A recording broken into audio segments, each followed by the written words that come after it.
The first time I knew something was off, it was because of a smell. It was a Thursday night, close to 11 p.m., and the rain had just stopped. You could still hear the dripping from the gutters outside our place in Meridian, Idaho. I was sitting in the dark living room, reclined back in my La-Z-Boy, half asleep, with a cold Miller Lite resting on my stomach and reruns of Jeopardy humming in the background.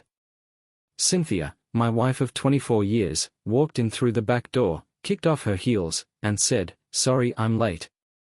Quarterly reviews ran long. But I barely registered what she said. My nose caught it first, something floral and sharp, like gardenia and cinnamon. Not her usual lavender lotion or drugstore hairspray.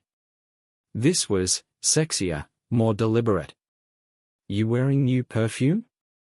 I asked, not even looking at her. Long pause. "No. Must have been someone else's at the office." I sat next to Carla all day. My eyes opened fully then. Carla's a chainsmoker with a rat's nest of hair and a voice like gravel. No way she was wearing something like that. But I let it go. I always let it go. We met when I was 30 and working as a forklift operator for a packaging plant in Boise. She was 23, fresh out of nursing school. Blonde, sharp, and funny as hell. We were opposites, but it clicked fast. Built a life, bought this house on the edge of town with a busted garage door and creaky floorboards, raised a boy who's now in the Marines. Now I'm 54, working the night shift at a regional distribution hub. Cynthia's 47, still a nurse, but now in admin at St. Luke's downtown. Since she moved into management last year, she's been doing more dinners, offsites, and overnight conferences. At first, I was proud. Hell, it was nice to see her get some recognition after busting her ass for decades. But lately, she's been pulling away. Less touch. Less talk. Her laugh feels hollow. And that goddamn phone is always in her hand. Friday morning, I got up early. My knees cracked like bubble wrap. I made coffee, burnt the toast again, and sat at the kitchen table, staring at the faded vinyl placemats and wondering when everything started feeling so thin. Like the life we'd built was just a projection on an old sheet. Her phone buzzed on the counter. Samsung Galaxy A14. No password. She's never been secretive. That's part of what's messing me up. I wasn't going to check it. I swear.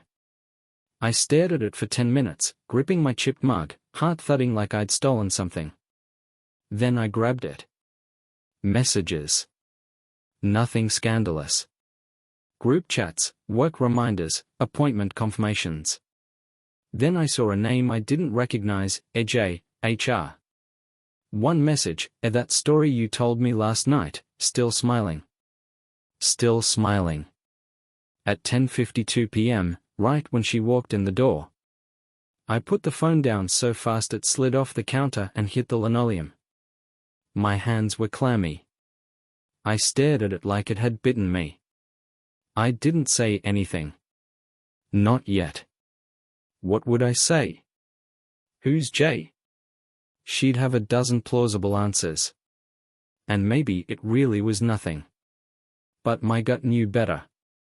I got in the truck, drove around for a bit, ended up in the Winco parking lot staring at a dead light post. I don't know how long I sat there. Maybe 30 minutes. Maybe more. When I got home, she was in the shower. I sat on the edge of the bed, listening to the water run, staring at the crooked picture of craters of the moon on our wall that she bought at a flea market 15 years ago. And then I saw it. A motel key card. Not a chain, one of those old-style plastic ones from a place called Elk Crest Lodge. Folded into her purse next to her gum and chapstick. It was still warm from her body heat. I didn't touch it. I just closed the bag and stood there, watching the steam snake from the bathroom door, and listening to the water slow, then stop. My fingers were trembling. I said nothing. Yet. That Friday night, I didn't sleep. I lay there staring at the ceiling, counting every tiny crack in the plaster like it could distract me from the burning in my chest. Cynthia was snoring softly next to me, her back turned. She always slept on her side, facing away.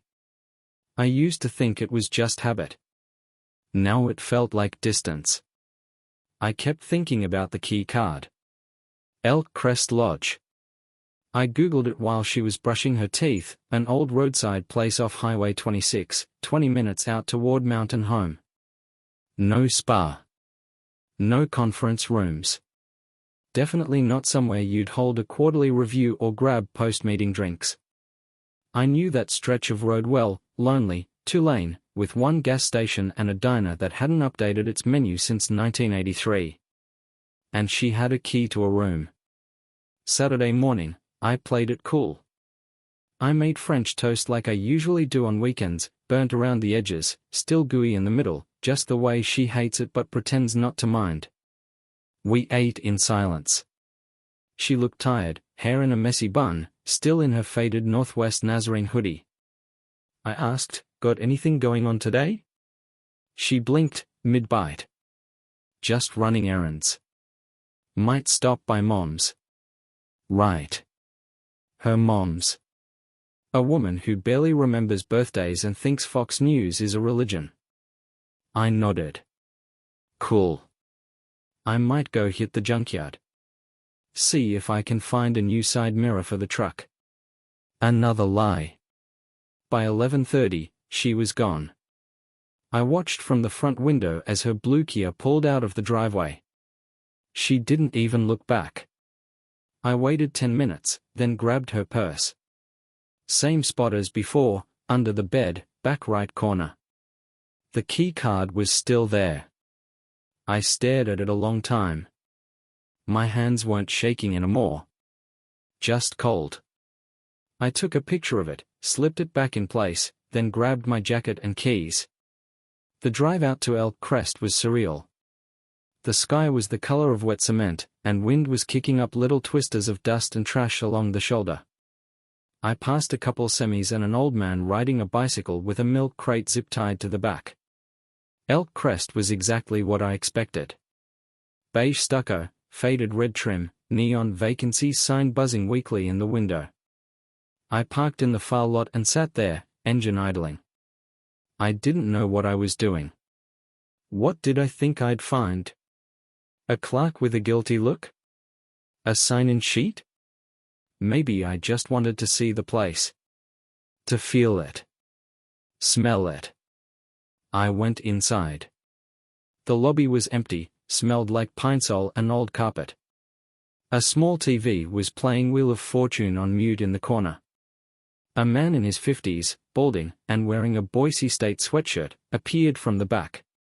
He gave me a polite nod. Need a room? I shook my head. No. Just looking for someone. My wife might have stayed here recently. Cynthia. Blonde, about 5'6". Works in healthcare. His eyes narrowed a little. We don't usually give out guest info. I smiled. Totally understand. Just, any chance she was here with someone named Jay? That did it. His face didn't change much, but there was a flicker, maybe just half a second. But I saw it. Can't help you, he said flatly. Company policy. I thanked him, walked out, sat in my truck for a long time with the windows up, watching the trees across the highway bend in the wind like they were trying to leave, too. On the way back, I stopped at a Chevron to pee and grab a Gatorade. At the register, I almost didn't notice it, but there on the corkboard by the door was a flyer with a logo that looked familiar.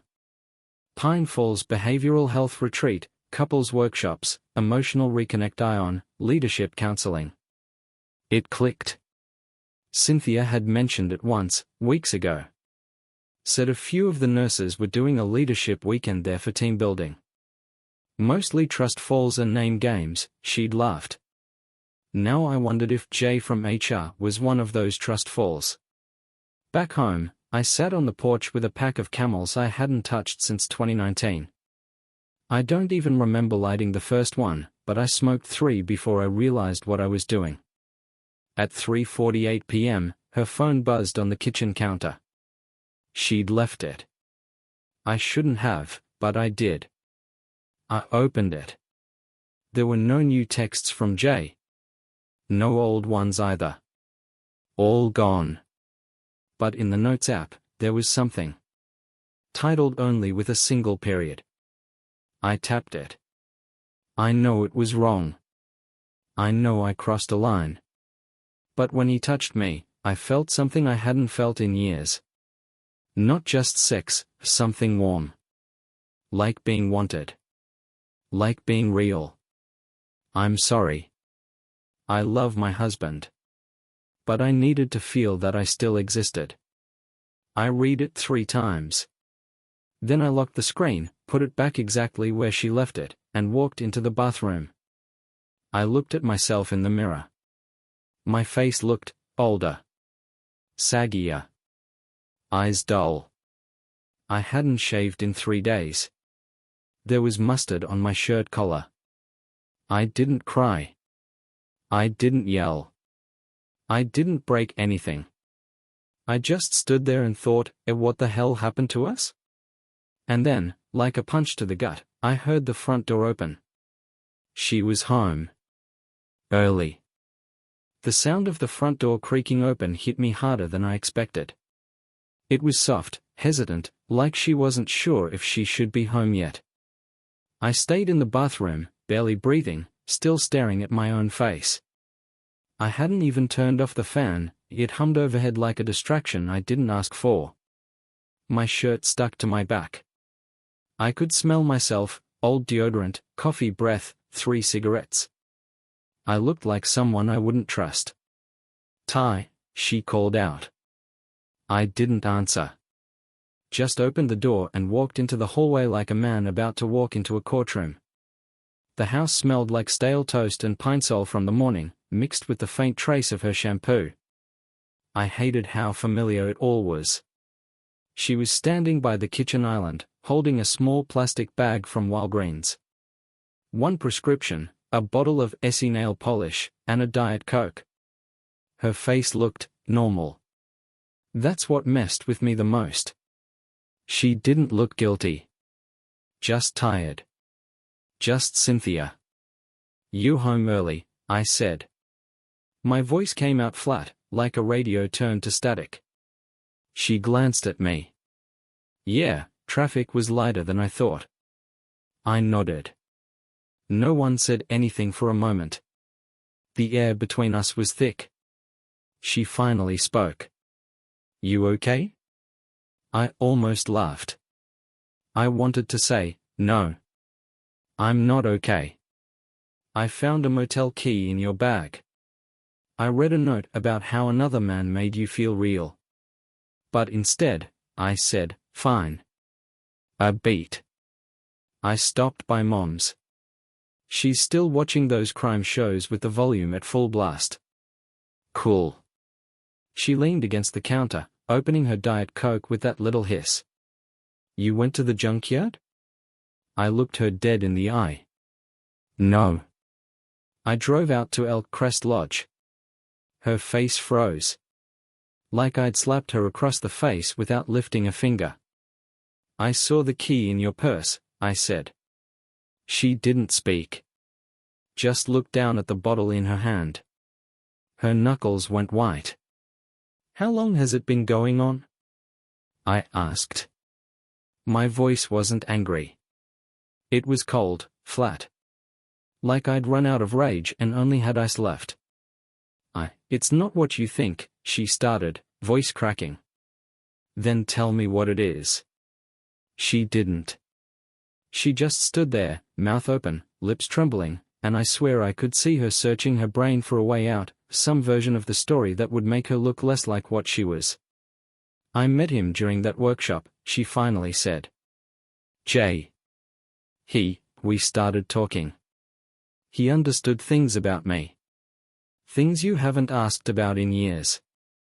I flinched. We just talked at first. I swear. It was just lunches. Vents. We were both in bad places. His wife left him last year. He was kind. Kind, I repeated. Is that what we're calling it now? She set the Diet Coke down and crossed her arms. Defensive now. Ty, don't. Don't what? Don't ask why my wife spent a night at a $49 a night dump with a man I've never met? It wasn't supposed to happen like that, she whispered. I didn't plan it.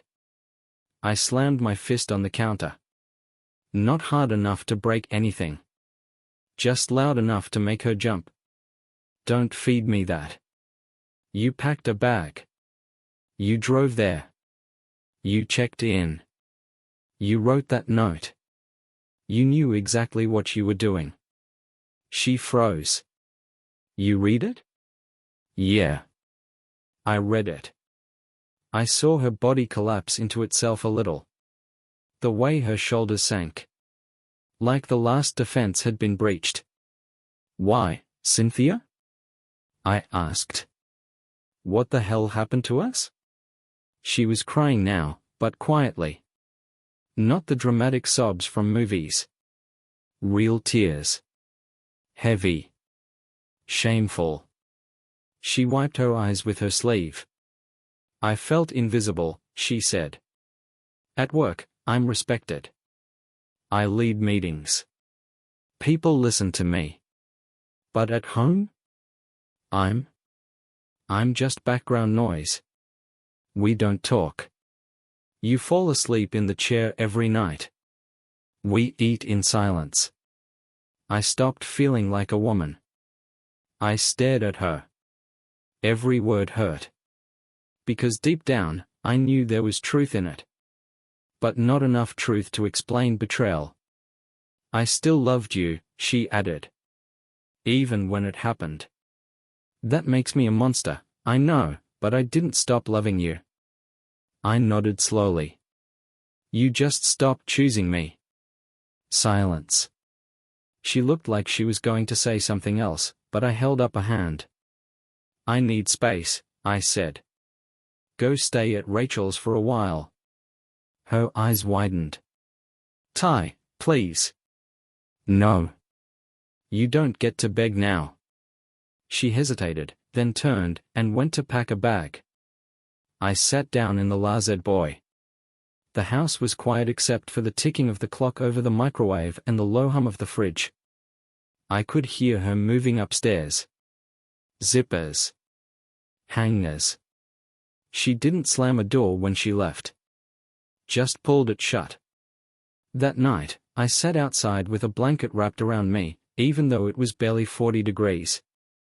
I looked up at the sky. No stars, just low clouds rolling through like dirty cotton. And then my phone buzzed. Blocked number. One message. She told me you'd find out eventually. Guess I should have listened. No name. But I knew. I stared at that message for a long time. My thumb hovered over the screen, like maybe if I waited long enough, it'd vanish. Maybe the whole thing would vanish, Cynthia's confession, the key card, the motel, everything. But it didn't. The message stayed there. Simple. Cold. She told me you'd find out eventually. Guess I should have listened. No name. No number.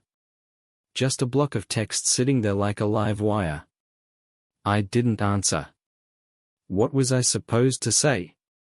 I sat there on the porch until my hands went numb from the cold.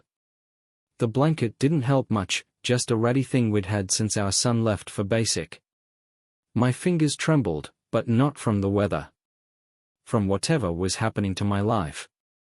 I finally went inside around 2 a.m.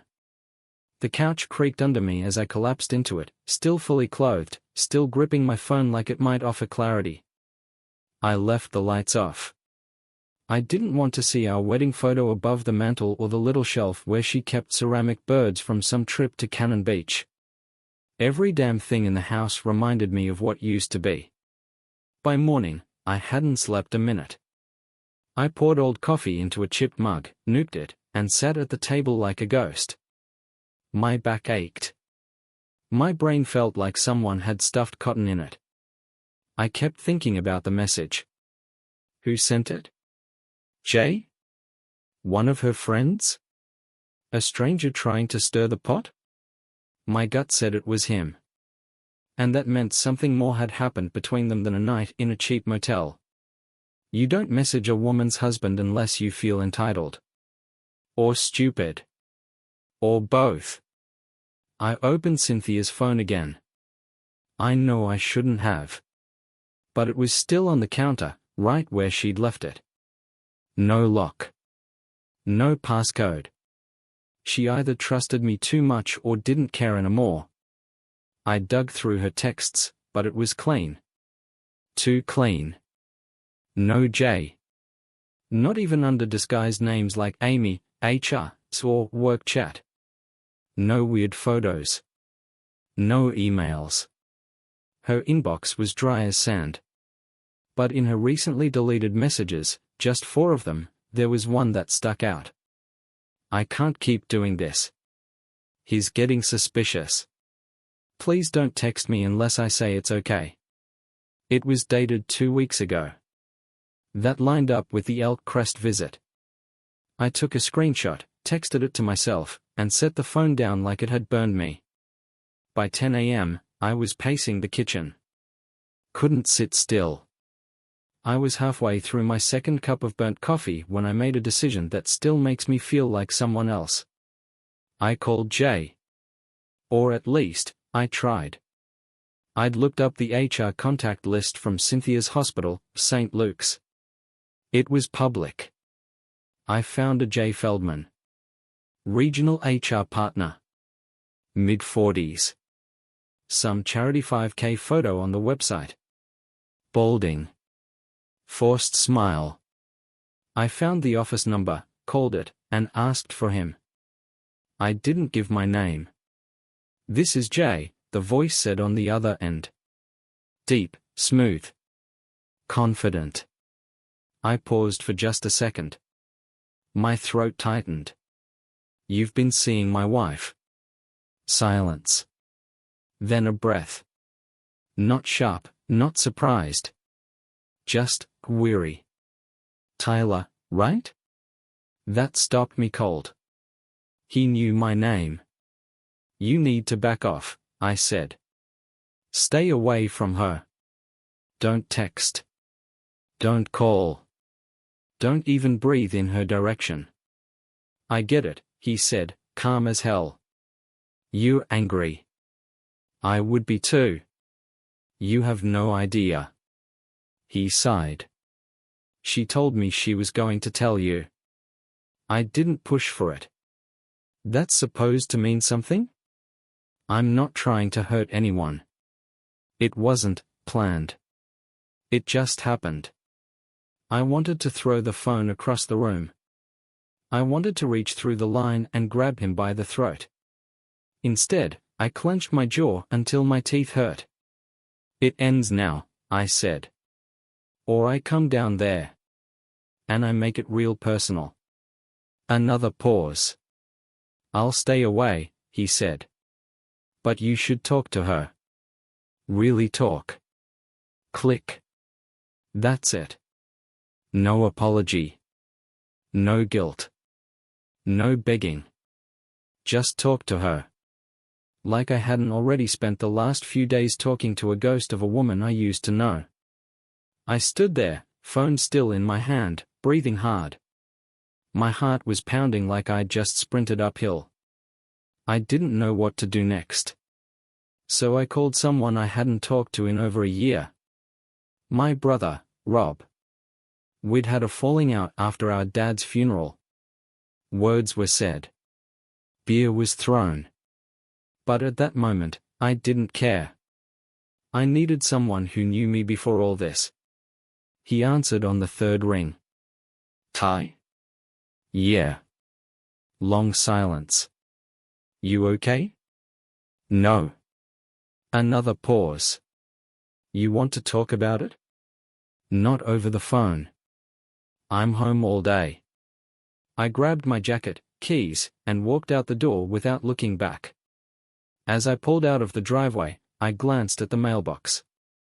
There was a white envelope sticking out. Handwritten. No return address. Just my name on the front. Inside was a photo. A blurry phone pic. Cynthia and Jay. Sitting across from each other at what looked like a bar. His hand on hers. Her eyes locked on his. Smiling. And written on the back, in shaky block letters. This is what real connection looks like. My hands started shaking so bad I had to pull over. Someone knew. Someone was watching. Rob lives about 25 minutes out past Kuna, in a trailer he's been meaning to move out of since 2015. The road there cuts through open fields and gas stations that look like they've survived two different economic crashes. I rolled the window down halfway. Cold air slapped my face, and for a second, I liked it. It made me feel awake. Real. Alive. I got there just after noon. His truck was in the gravel driveway, still dusty from hunting season. The screen door creaked when I knocked. He opened the door with a beer in one hand and the same look he gave me the day we buried our father, quiet, bracing, no bullshit. He didn't say anything. Just stepped aside to let me in. The place smelled like fried sausage and motor oil. A styrofoam container from Carl's Jr. sat open on the counter. Country music played low on the radio, some guy whining about losing a dog and a woman in the same verse. Want one? Rob asked, gesturing to the fridge. I nodded. He handed me a can of Rainier, popped his own, and leaned against the sink. I sat at his scratched-up dining table, where the laminate was peeling and someone had carved Sadie Sux into the wood. So, he said after a while. Is this about her? I stared at the condensation on my can. Yeah. He nodded, like he already knew. He probably did. Rob always had a sixth sense when it came to people lying to themselves. She stepped out? I nodded again. Jay. HR guy from her work. Jesus. It started as emotional, I said. Turned physical. He winced. That's the usual route. I took a sip. The beer tasted metallic and cheap, but I didn't care. I needed something to cut the nerves in my gut. She left last night. I asked her to. Good. I don't know what the hell to do now. He lit a cigarette, exhaled through his nose. You don't do anything right now. You sit with it. Let it punch holes in you. That's the only way through. I found a motel key. Read some messages. Then someone, maybe him, sent me a photo. No return address. Just my name. Picture of the two of them. He frowned. That's messed up. It gets worse, I said. I pulled the photo from my jacket and laid it on the table. He stared at it for a while. They were being watched, I added. Someone followed them. Took this.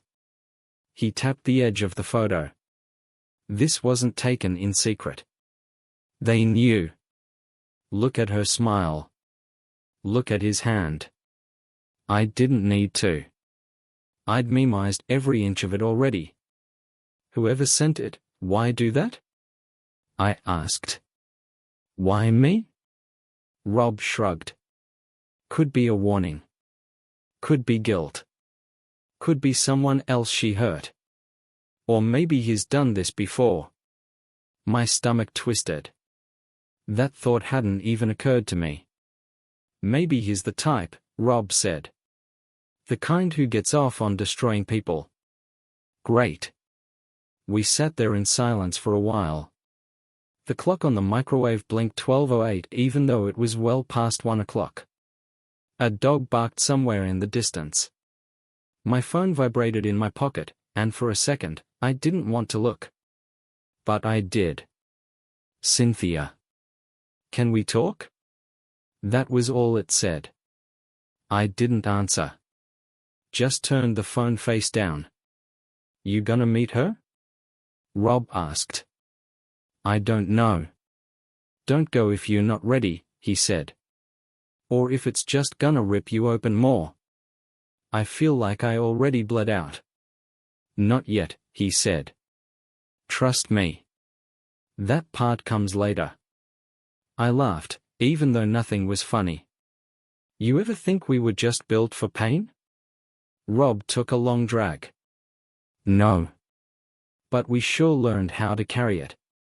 Before I left, he clapped a hand on my shoulder and looked me dead in the eye. You don't owe her comfort. Not anymore. That stuck with me the whole drive back. When I pulled into the driveway, there was another envelope wedged into the storm door. Same handwriting. Same weird block letters. No stamp. No return address. Inside this one was a receipt. A florist shop. One long-stem white lily. Picked up on a Tuesday morning. The message on the receipt read, For the one who feels like home. Signed, AJ. My vision tunneled. I sat down on the front step, holding that slip of paper like it might burst into flames. I remembered that week. It was the same Tuesday I'd gotten up early to fix the leaky kitchen faucet. She'd kissed me on the head and said she was heading to a budget meeting. But she was picking up flowers. For him. Not me. My phone buzzed again. Another message.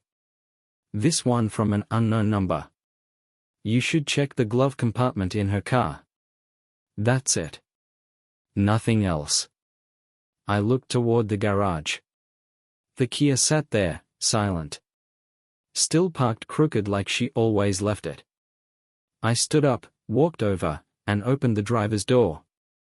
It still smelled like her, vanilla hand cream and old McDonald's fries. I opened the glove compartment. Inside was a phone. Not her Galaxy. A second one. Burner style. Screen cracked in the corner. Still had 30% battery. And one unread text, right at the top.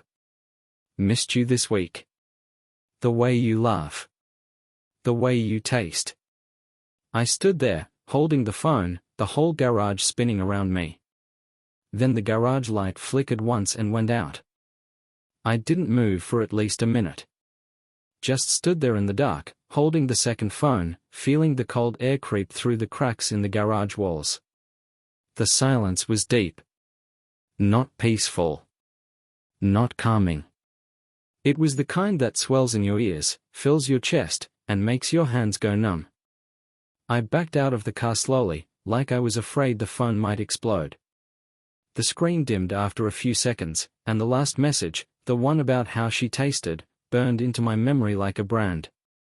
I walked back into the house, phone in hand, set it on the kitchen counter like it was evidence in some murder case. It might as well have been. I sat at the table, opened my laptop, and started searching. Burner phones. Where you get them. How to trace them. Nothing useful. Just forums filled with people trying to hide things from each other. Affairs. Debt. Drugs. Lies. I couldn't stop thinking, how long had she had this thing? How many messages? How many pictures? How many deleted histories? And who told me to look? I didn't have enemies. Not really. My life was so quiet it echoed. But someone knew. Someone wanted me to see all of this. By the time night fell, I still hadn't responded to Cynthia's message. She texted again at 8:41 p.m. I miss you. Can we talk tomorrow? I didn't answer. Instead, I poured myself 2 fingers of the cheap boxed Pinot Grigio she left in the fridge. I hated the stuff. Tasted like vinegar and bad decisions. But tonight, I needed something that burned, something that made my stomach twist. I opened the burner phone again. No PIN. No fingerprint. Just a basic Android interface. I scrolled through the messages. All of them were with one number. No contact name. Just a string of digits burned into the screen. Some of the texts were harmless at first. You looked great today. That green dress, wow. When you laugh like that, I forget the rest of the world. Then they got worse. Last night was unreal. I can still feel your skin under my hands. Wish I could wake up next to you. Wish this wasn't all so damn complicated. The last 3 weeks were quiet, fewer messages. Just short, coded ones. Like they were pulling away. Or covering tracks. I scrolled through the photos. Nothing graphic. But still.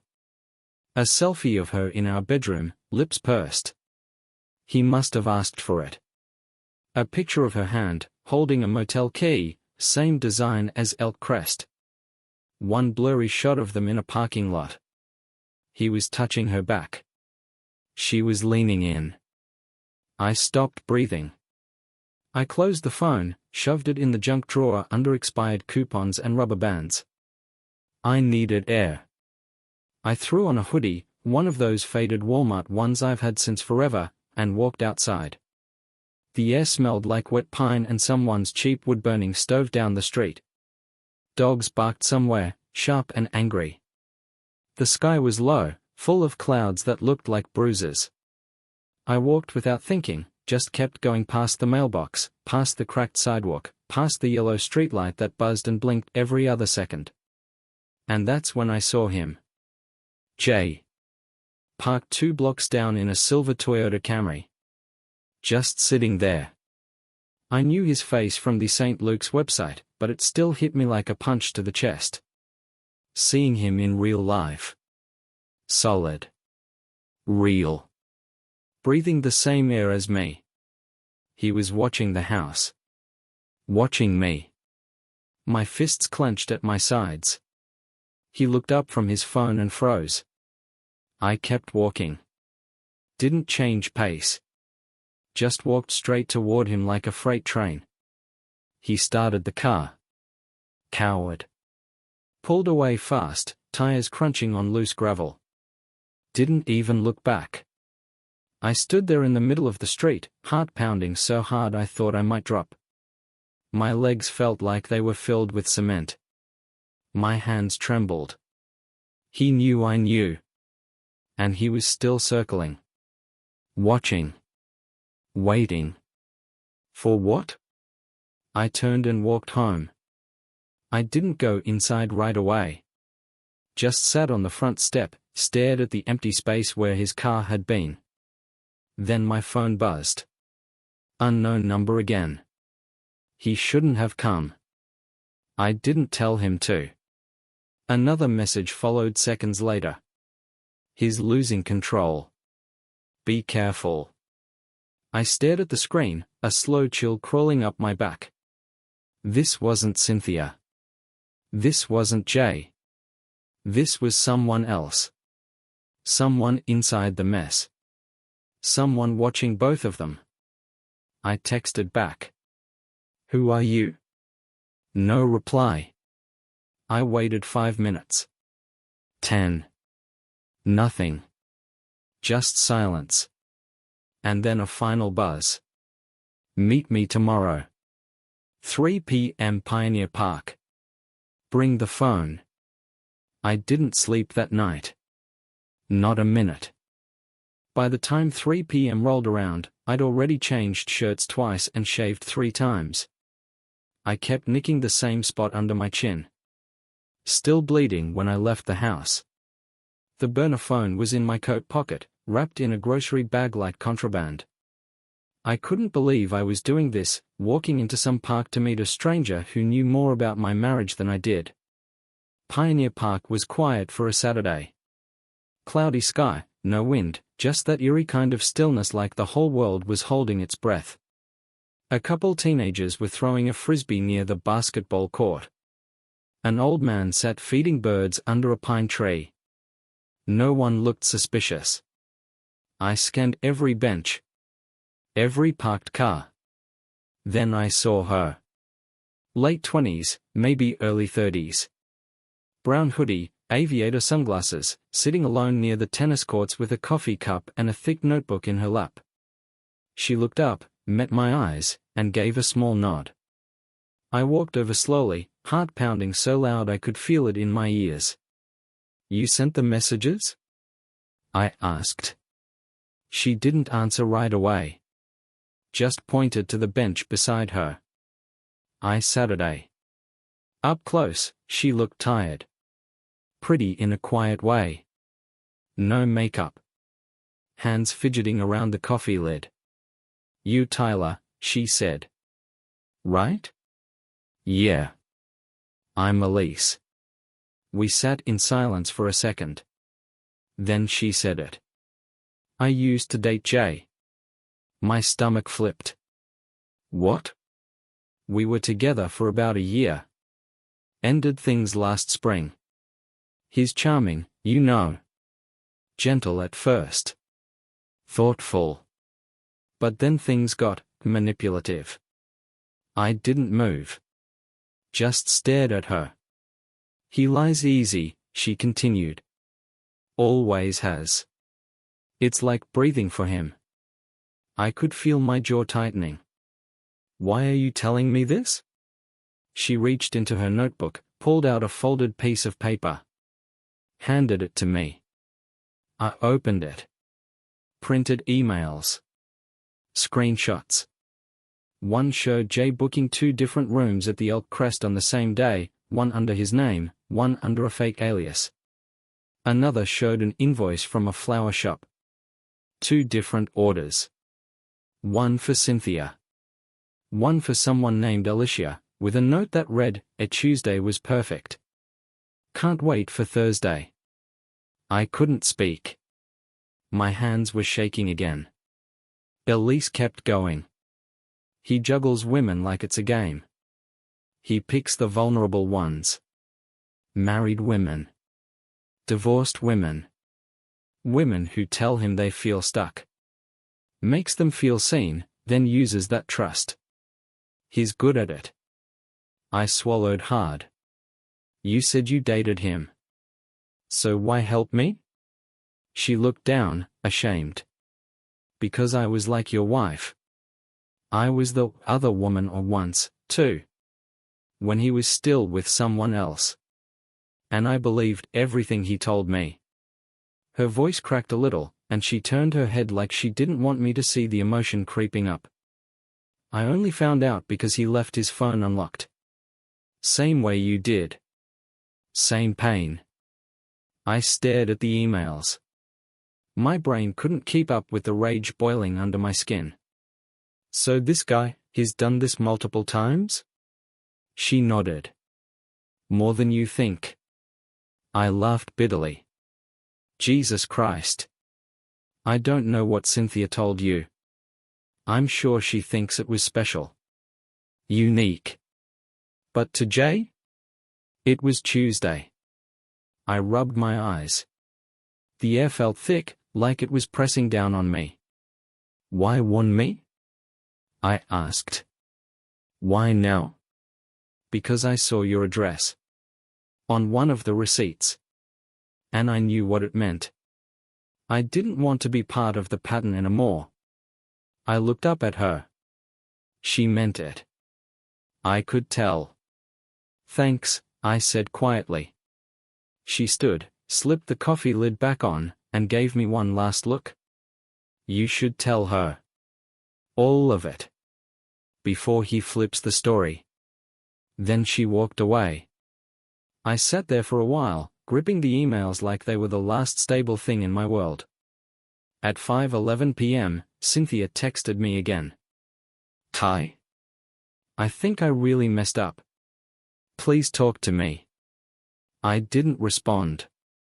I drove straight to St. Luke's.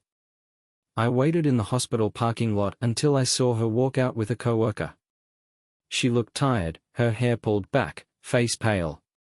She was laughing at something the other woman said. I followed her at a distance, all the way to the parking garage. When she reached her car, I stepped out from behind a column and held up the piece of paper. The one with Jay's flower orders. She froze. Her mouth opened slightly. Her keys slipped from her hand and hit the concrete with a sharp clink. Thursday, I said. That was your day, right? She didn't answer. Who's Alicia? I asked. She just stared. And that's when I realized. She didn't know. She looked like someone had taken the air out of her. Just stood there in the garage with her keys on the ground, arms slack at her sides, blinking like she couldn't quite register what I'd said. Alicia? I repeated, holding the printout higher so she couldn't pretend she hadn't seen it. This was on the same invoice as yours. Same day. Different name. Same florist. Her mouth opened. Then closed. Then opened again. I don't know who that is, she whispered. I watched her carefully. The way her throat moved when she swallowed. The way her shoulders were tensing, slowly creeping toward her ears. That's the thing about liars, they don't just use words. Their bodies talk. I stepped forward. She stepped back. So, I said, calm now, like I was reciting instructions, did you really think it was just the two of you? Just some little forbidden escape from our boring, broken routine? She looked down. You really thought you were special to him? Ty, please? Because you weren't, I said. You were just one more on a list. And maybe that makes you feel worse.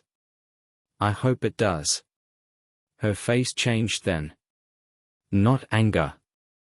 Not shame. Pain. I didn't know, she said. I swear to God. He told me I was different. That he didn't do this kind of thing. That what we had meant something. I laughed. Loud. Ugly. Yeah, well, you and Alicia might want to compare notes. She crouched, slowly picked up her keys. Her hands were shaking. I was stupid, she said. I was stupid and lonely and I thought I mattered again. The honesty of that hit me harder than anything else she could have said. Not because it made me forgive her. But because it sounded so small. So pathetic. Like she'd sold out 24 years of marriage for a slice of attention and a couple of motel bedsheets. I can't fix this, she said. No, I replied. You can't. She nodded. It was quiet in the garage except for a single drip coming from a pipe overhead. One steady, hollow sound. She took a breath. I want to tell you everything. No more lies. But not here. Not like this. I didn't move. Just stood still while she opened the car door, slid inside, and drove away. I watched her taillights disappear around the corner. My hands were still trembling when I got back in my truck. I didn't go home. I couldn't sit in that house right now, surrounded by memories that felt counterfeit. Instead, I drove. Out past the edge of town. Past the truck stops and motels and dollar stores. Into that flat stretch of nothing where the land looks like it's been forgotten. I parked on a gravel shoulder and just stared at the horizon until the sun started to dip. It was one of those Idaho sunsets, violent orange bleeding into bruised purple. Beautiful. And cruel. I took out my phone. Not the burner. My regular one. Scrolled through old photos. Cynthia holding our son as a baby. Cynthia on the back porch in a hoodie, holding a mug of cocoa. Cynthia asleep on the couch, legs tucked under her, book on her chest.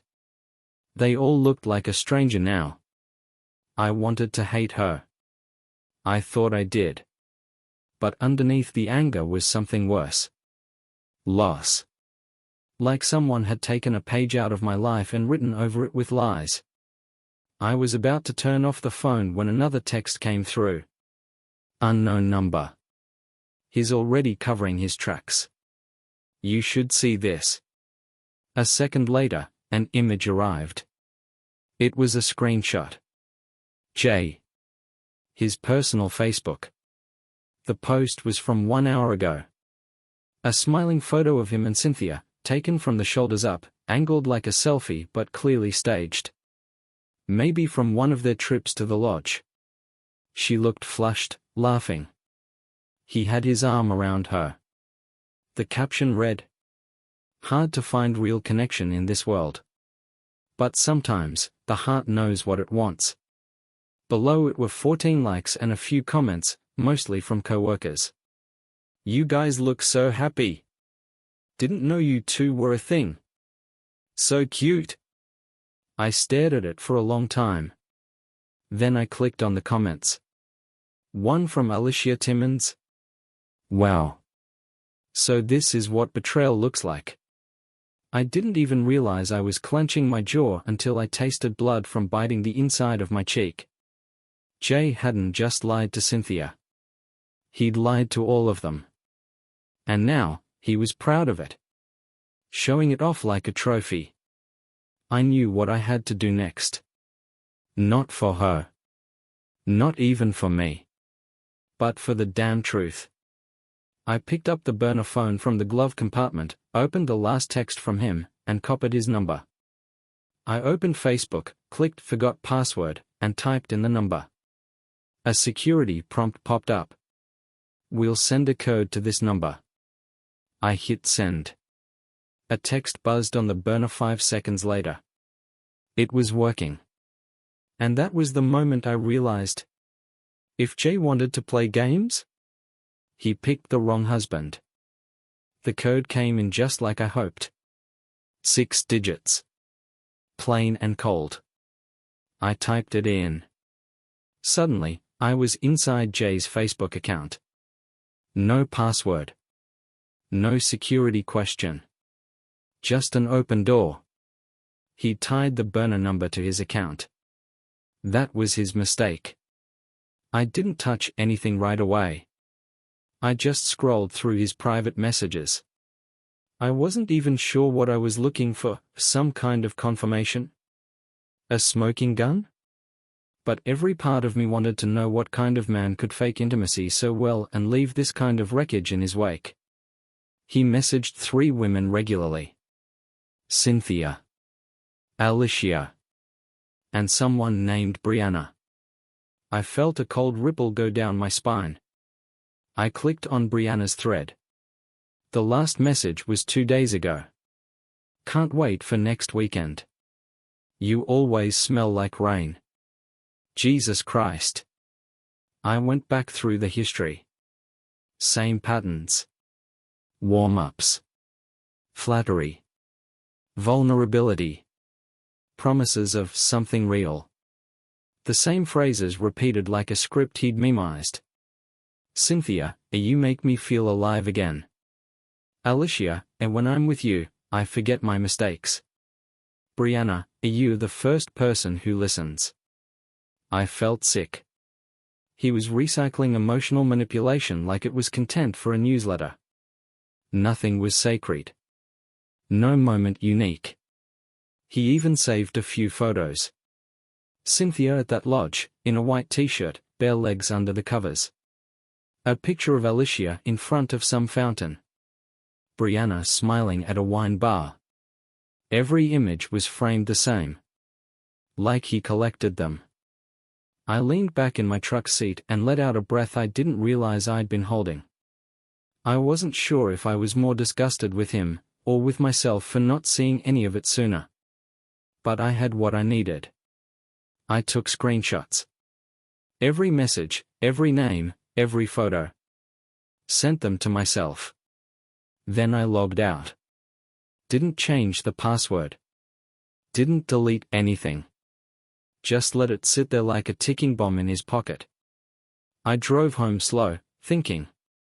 The roads were wet with melting slush. My tires hissed on the pavement.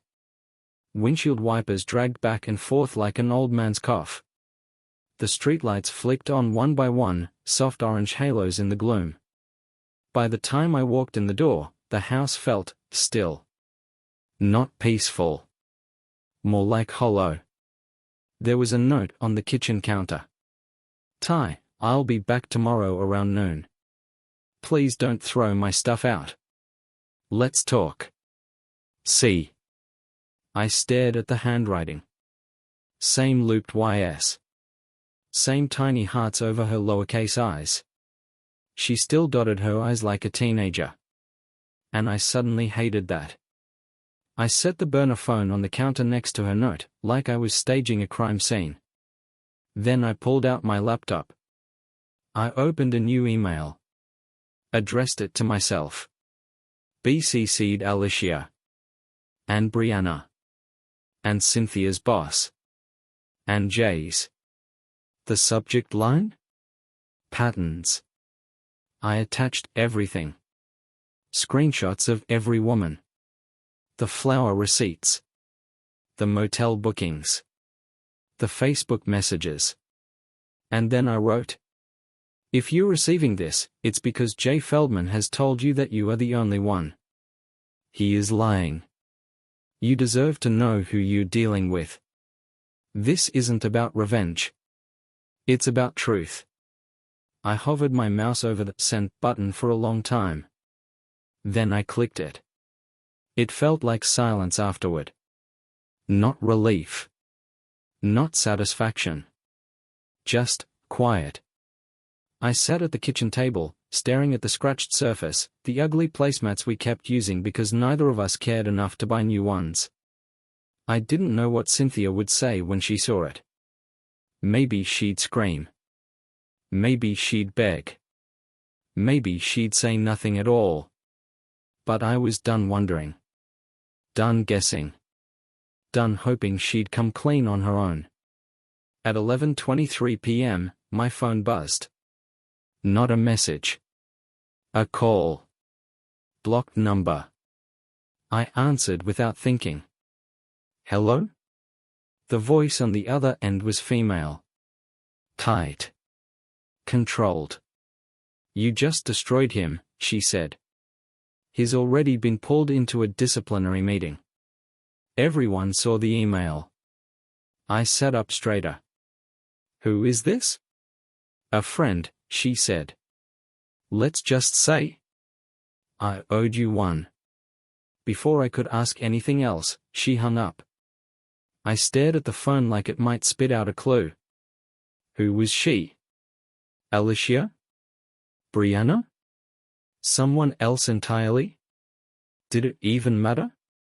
Jay was burning. That was enough. But as I sat there in the half-light of the kitchen, something else crept in. Something darker.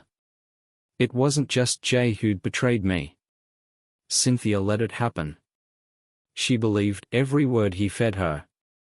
She chose him over me, over us, again and again. And now she was coming back. To explain? To confess? To lie one last time? I looked around the house. Every corner felt contaminated.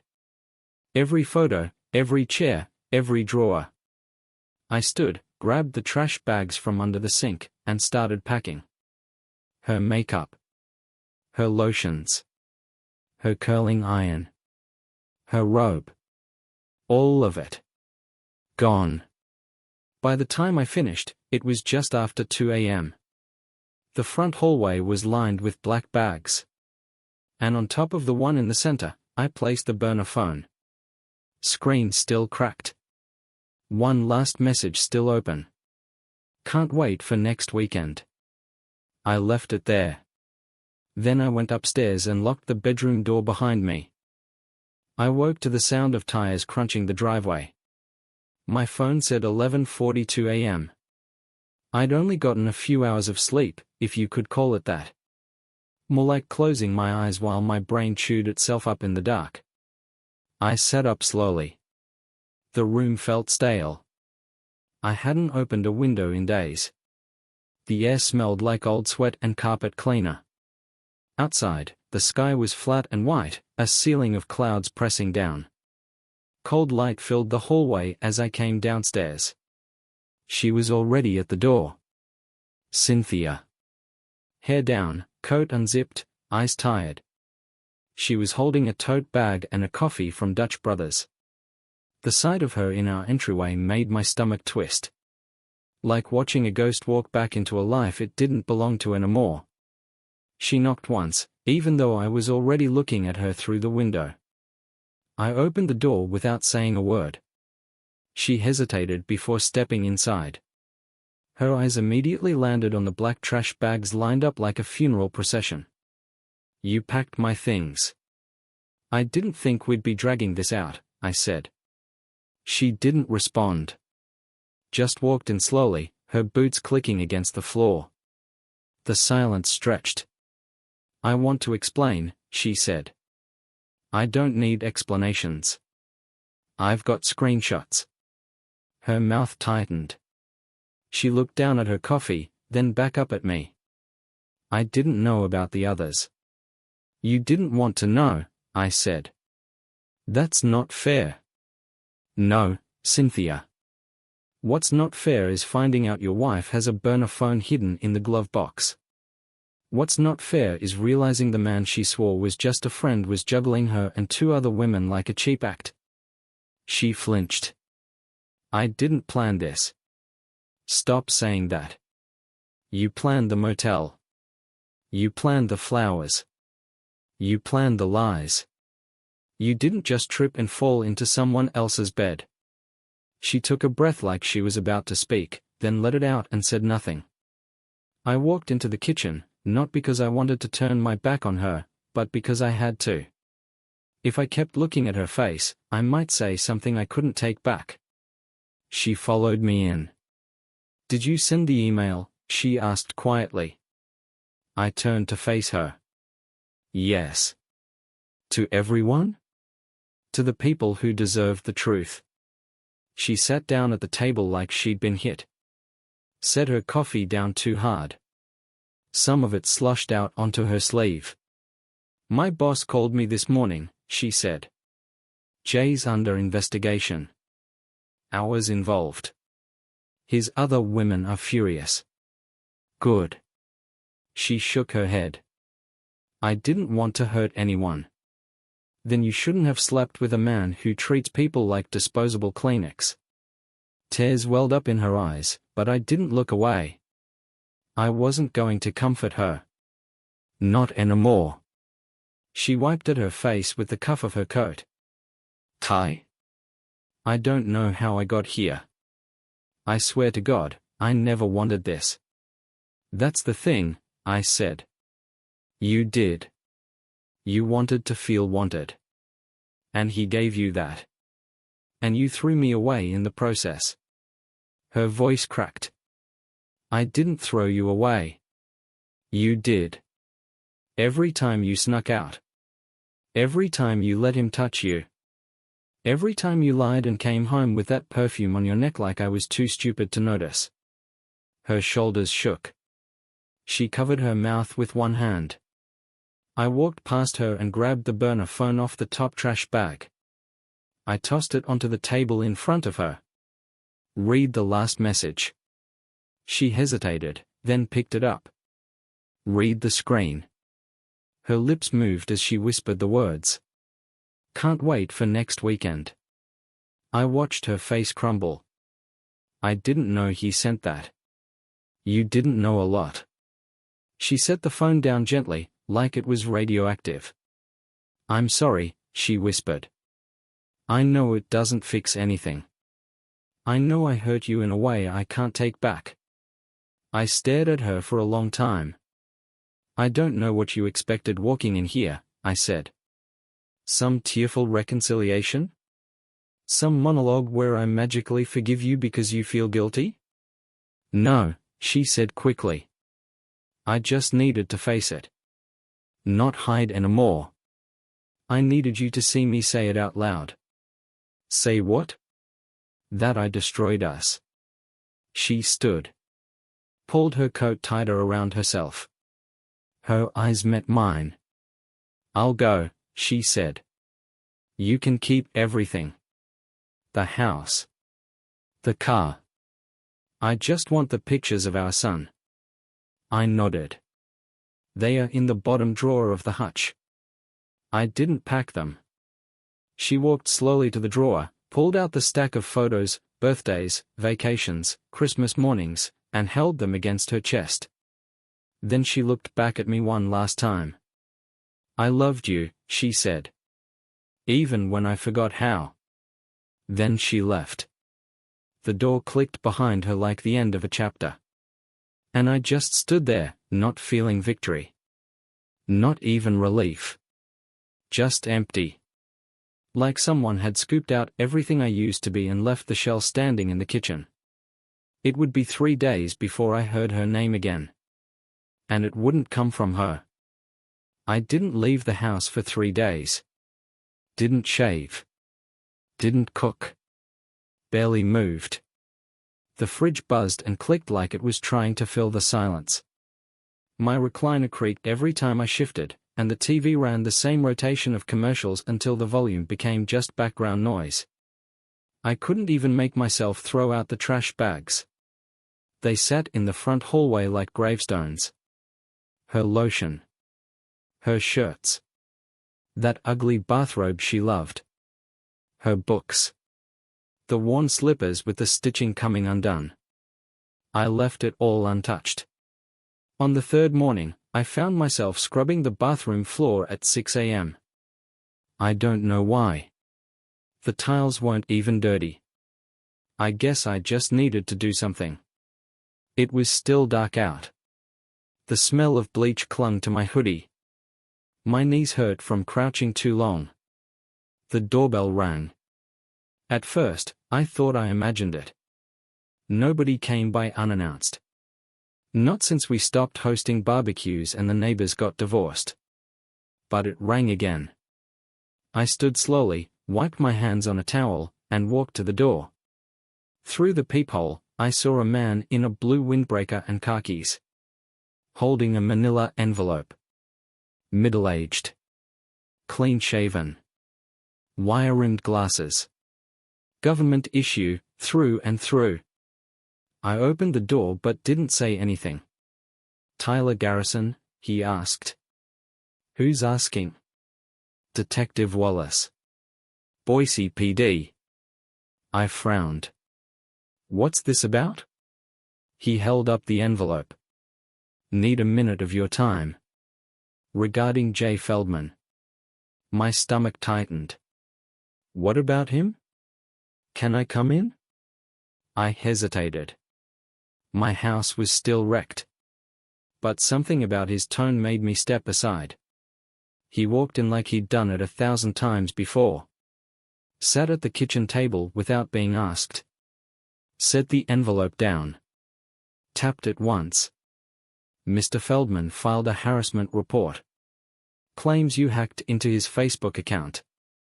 Said you sent defamatory emails to his employer and personal contacts. I blinked.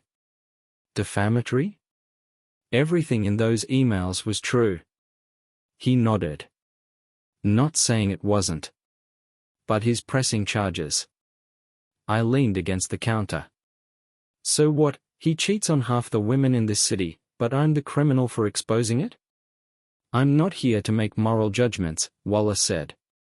Just here to advise you, you need to stop contact. With him.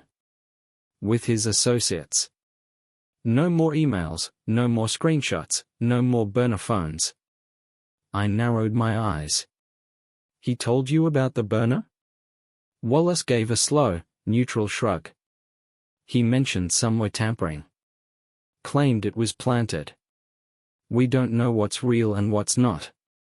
That's why I'm here. Off the record, unofficial. My hands curled into fists at my sides. You know what kind of guy he is? I asked. Wallace nodded. I've heard stories. But until someone files a charge that sticks, he's just a guy with a job and a lawyer. I sat across from him. The laminate on the table had started to bubble. Probably from all the spilled coffee and heat from laptops over the years. Let me guess, I said. He's trying to get ahead of the story. Make me look unhinged. Like some jealous husband on a rampage. I didn't say that, Wallace replied. But if you escalate, that's exactly how it'll play. I exhaled slowly. So what now? He slid the envelope across the table. You're not under arrest. No official charges yet. But this is a formal cease and desist. Any further communication with him or his employer will be used as evidence. I didn't open it. Just stared at the man across from me. Let me ask you something, I said. If your wife had fallen into bed with a guy like Jay, lied to your face for months, would you just walk away? Wallace looked tired suddenly. His shoulders sagged. I did, he said quietly. That shut me up. He stood, pushed the chair back in. Take care of yourself, Mr. Garrison. Don't let him pull you under with him. Then he left. I locked the door behind him, stood in the hallway with the envelope in my hand, and let it hang there. Jay was playing defense now. Scared. Which meant I'd hit something tender. I finally opened the envelope. Just a single typed page, lawyer's letterhead, full of polite legal jargon that all boiled down to, stay quiet, or we'll come after you. I tossed it on the counter next to the burner phone. The coward was trying to scare me into silence. But he'd messed with the wrong life. Later that night, I called Rob. Told him everything. The visit. The warning. Don't do anything stupid, he said. Lawyers are snakes. They bite in the ankle when you're not looking. I'm not going after him, I said. Not directly. Pause. What's that mean? I've got an idea. You always did get that look when you were cooking something up, Rob muttered. Just don't get arrested. I don't got bail money. I laughed. First time in days. Don't worry. I'm not swinging a bat. Just shining a light. He was quiet a moment. Call if it gets ugly. It was already ugly. But I was done being the guy holding a mop. Jay thought he could hide behind professionalism. Behind emails. Behind fake empathy and gift cards and stolen glances in stairwells. I was going to strip that all away. Piece by piece. Not with fists. With facts. And tomorrow morning, I was going to visit the one person who knew every employee, every rumor, every backdoor whisper inside St. Luke's. The hospital janitor. Because the people who clean up after the messes? They always see everything. I didn't sleep again. Just sat at the kitchen table, sipping lukewarm instant coffee from a chipped mug that still had lipstick stains I'd stopped scrubbing off months ago. Cynthia's. Little reminders of what used to feel like home and now just felt like residue. By 7:30 a.m., I was showered, dressed, and in the truck. It was a gray morning, low clouds, light drizzle. The kind of Idaho day that seeps into your bones, makes your hands ache. I didn't turn on the radio.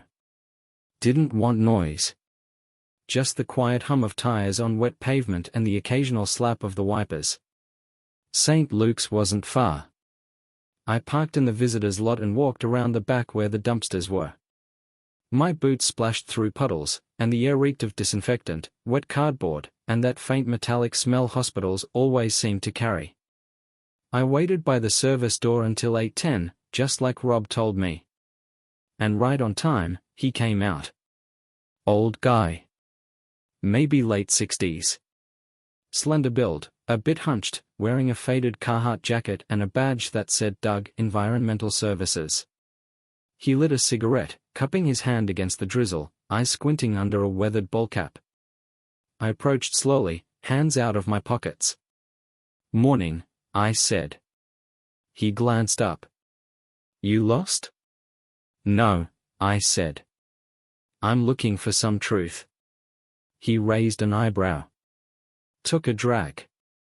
"You a reporter?" "Nope. Just a guy whose life got wrecked by someone working here. Thought you might have seen something."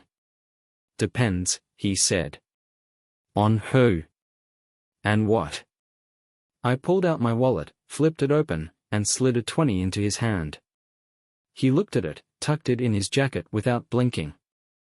"J. Feldman," I said. "HR, balding. Smug." He nodded slowly. "Yeah, I know the type. I need to know what he's been doing. Who he sees. Where he meets them." Doug puffed on the cigarette, eyes scanning the alley like he was checking for ghosts. "He's not subtle," he said. "Comes in early. Leaves late. Usually goes up to the 5th floor admin wing, but sometimes he sneaks into the nurse break room on 3. "With who?" Doug hesitated. "Hard to say. Blonde lady. Mid-40s. Tall. Wears a badge clipped to her hip." My jaw clenched. "Cynthia." He nodded. "Could be. They used to go to the cafe across the street on Thursdays. Always the same booth. I mop that floor. I saw them." "What did you see?" "Too much smiling," he said. "Too much eye contact. Sometimes, she'd touch his wrist when she talked. He always paid." I swallowed hard. That was her move, light touch on the wrist, little laugh, tilt of the head. She used to do that with me. Doug took another drag. "I ain't judging," he said. "People do what they do. But they weren't discreet. And that's what gets people caught." "You see him with anyone else?" Doug nodded slowly. "A couple times. Younger girl. Maybe mid-30s. Black hair. Scrubs. Different kind of vibe." She looked nervous. "Alicia?" "No, not her. This one wore a badge that said Brianna. My pulse quickened. "Ever hear what they talked about?" He smiled for the first time. "Buddy, you mop floors long enough, you learn how to read lips through glass. Not everything. Just pieces." "Like?" Doug stubbed out his cigarette.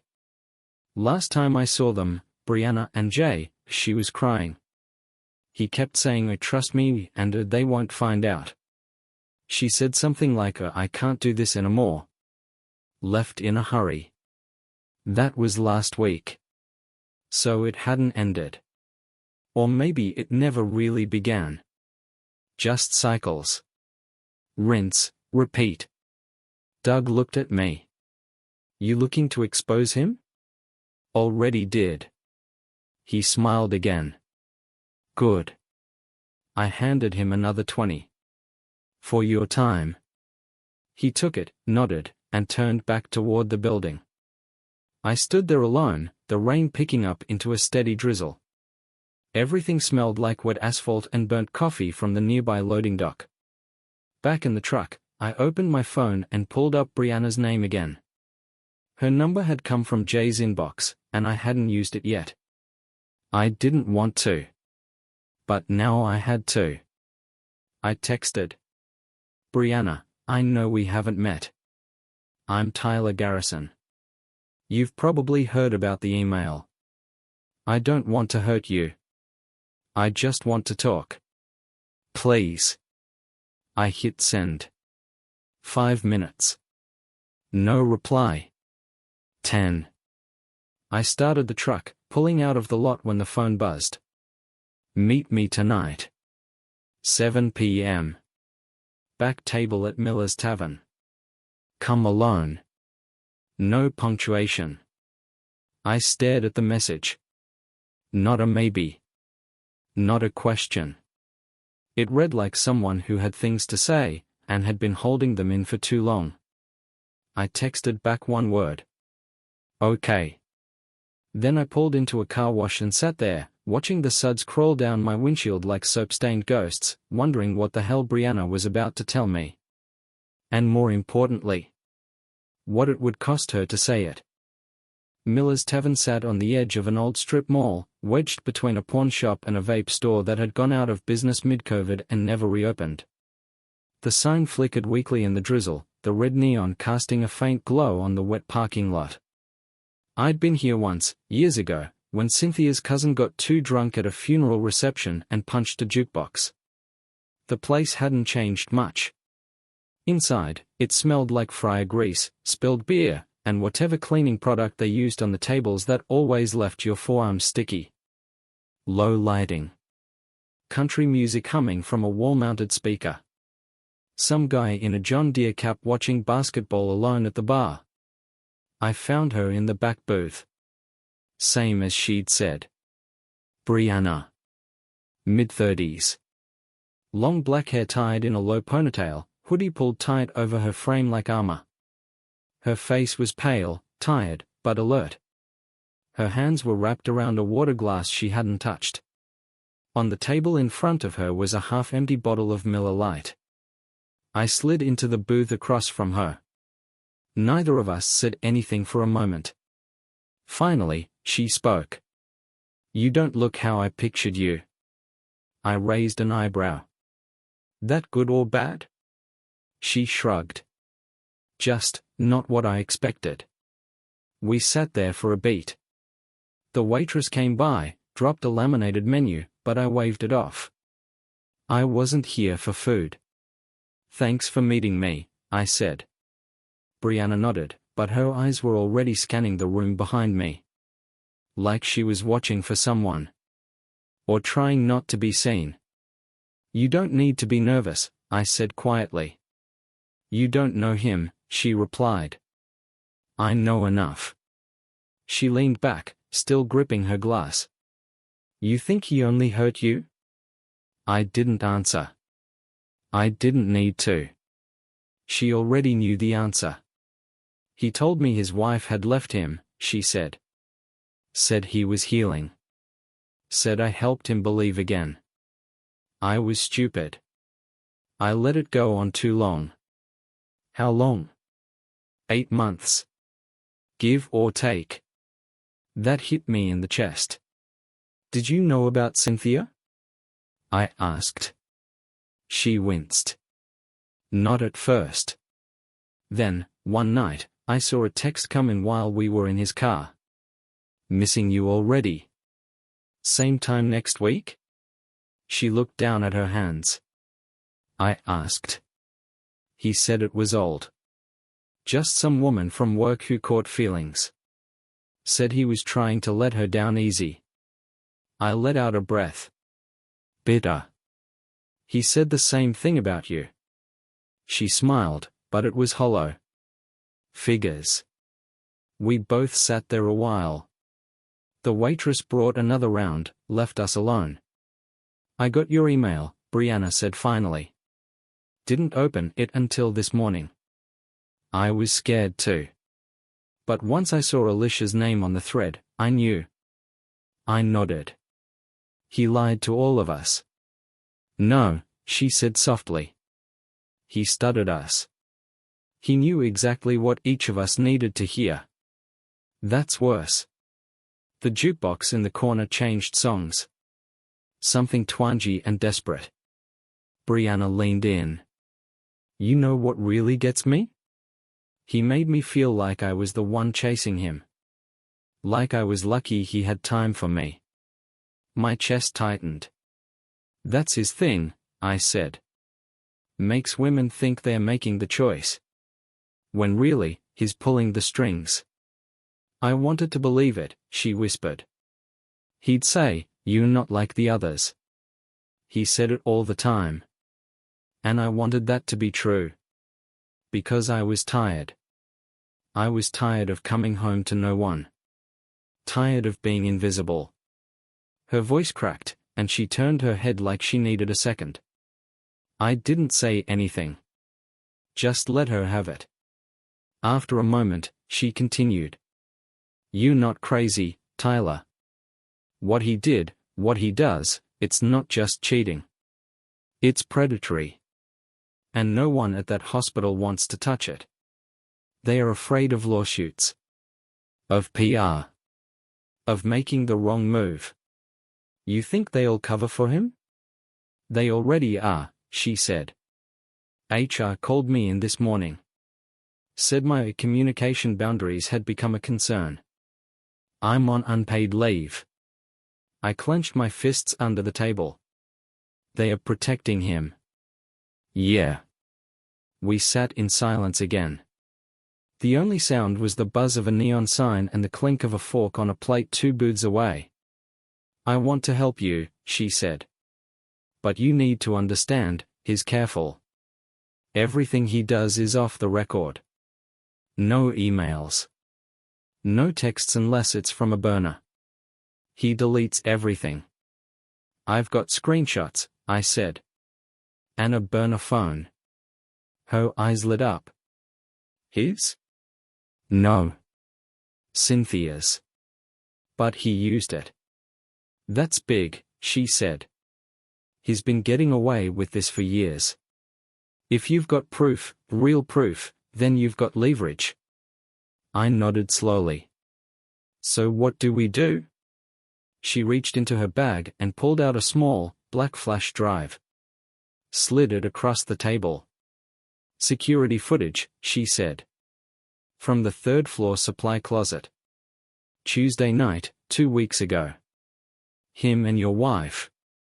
My friend in tech helped me pull it before it got overwritten." I stared at the drive. "Why give this to me?" She looked me dead in the eye. "Because someone needs to end this." Then she stood, zipped up her hoodie, and walked out without another word.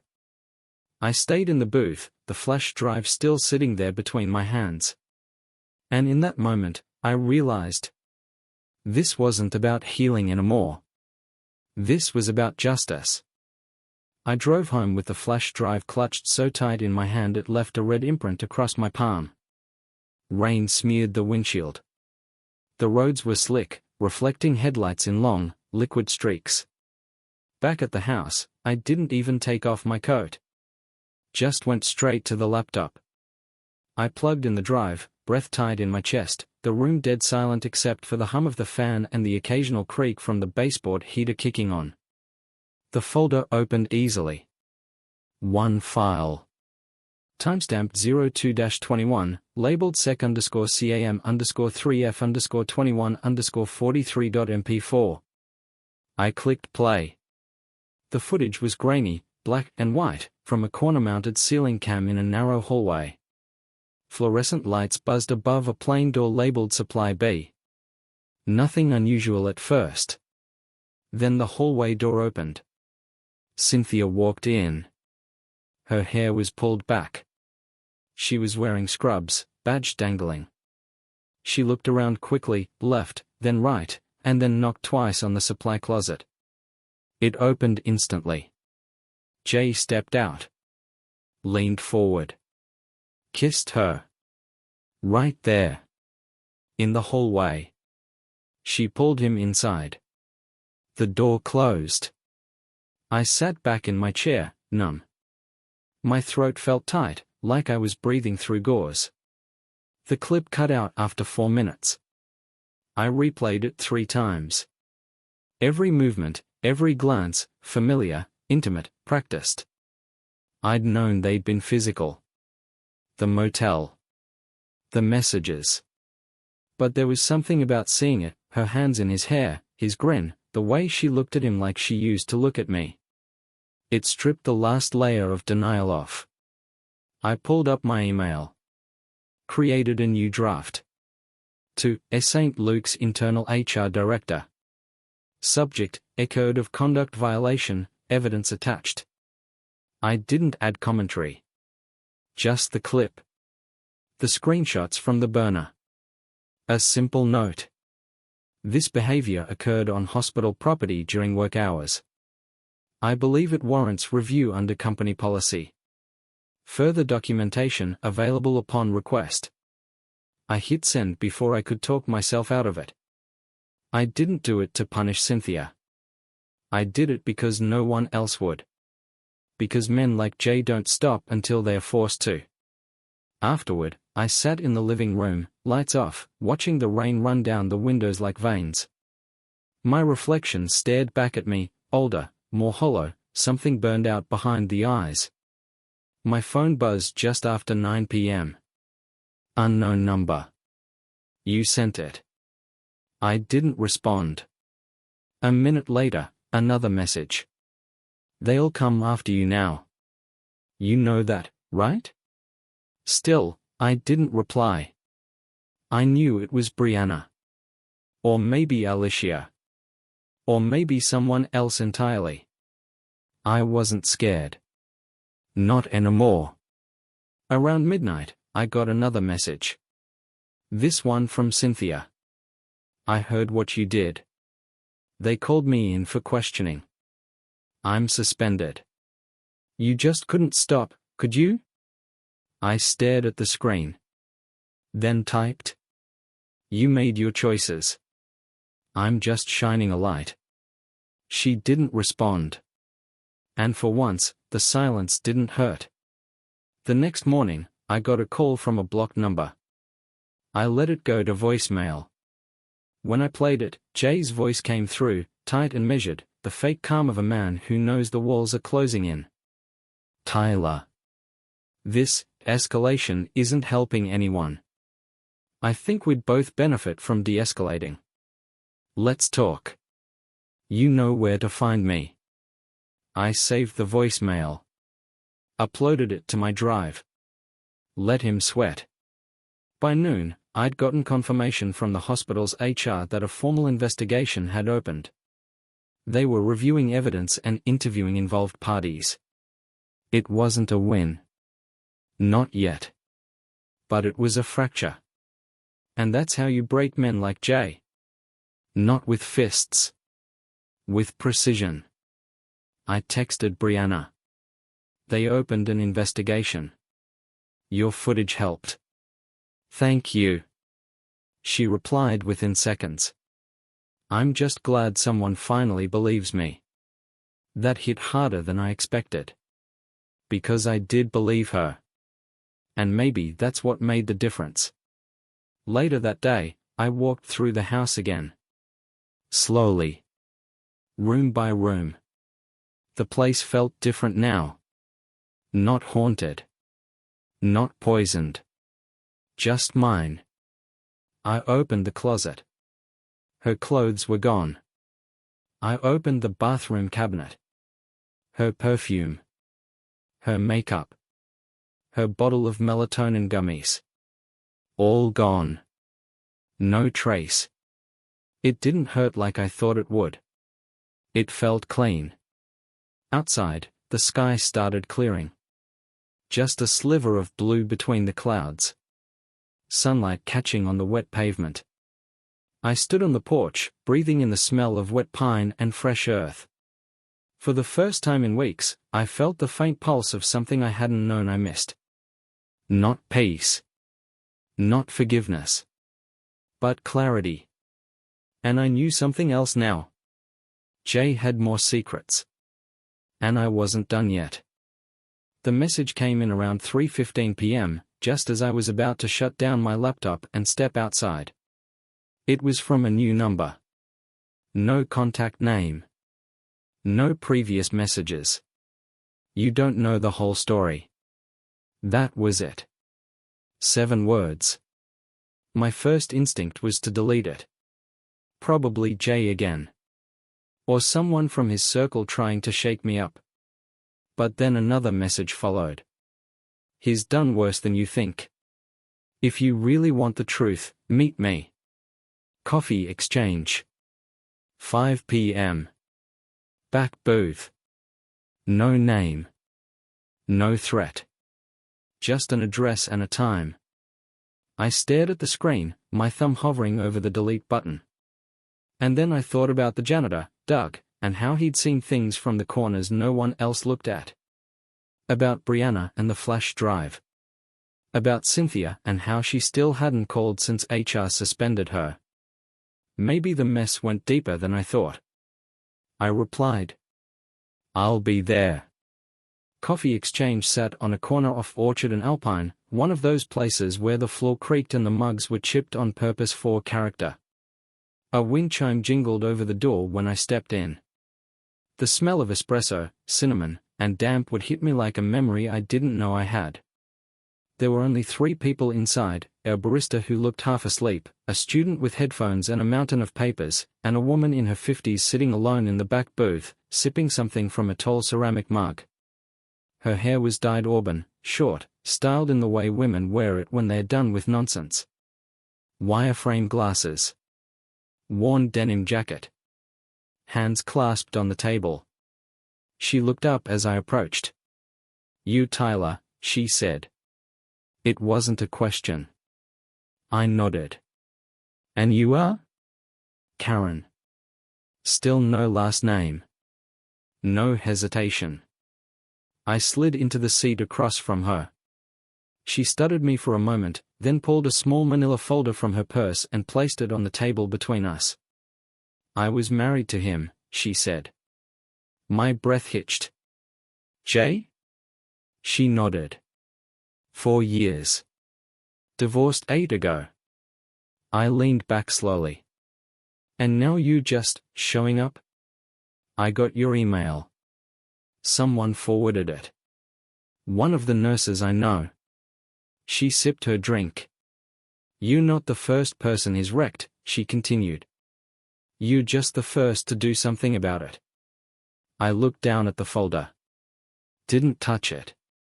"What's in there?" "Affidavits. Police reports. Statements from women who wouldn't go public. All of it dismissed. Lack of evidence. Too much hearsay. HR brushed it under the rug every time. But if someone were building a pattern? It'd be a hell of a start." My throat went dry. I reached for my water glass, which I hadn't even noticed the server had placed. "Why now?" She gave a tired smile. "Because no one ever believes the ex-wife. We're just bitter, right? Angry, jealous. But you? You're a man. And more importantly, you're the husband of one of his victims." That word stung. Victim. Karen leaned in. "You think it stopped at flings and motel rooms? He likes the chase. He likes control. There's always a breaking point, though. And when it goes bad, he ghosts them. Drops them cold. Changes his number. Files harassment claims if they come too close.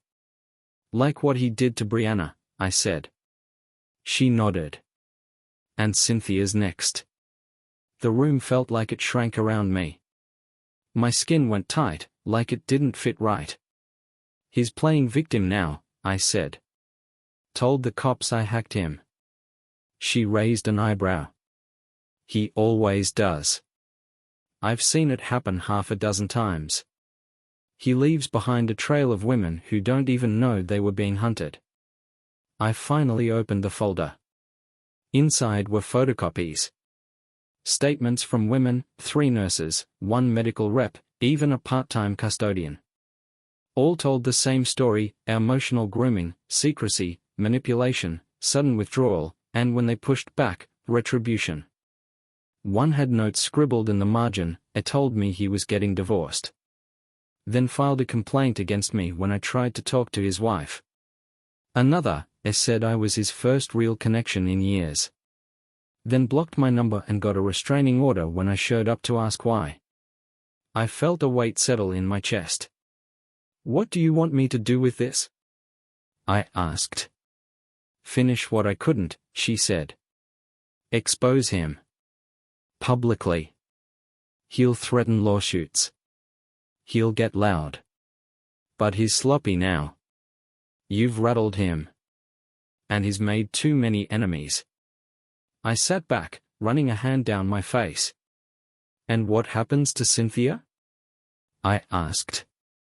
If this all comes crashing down? Karen looked at me.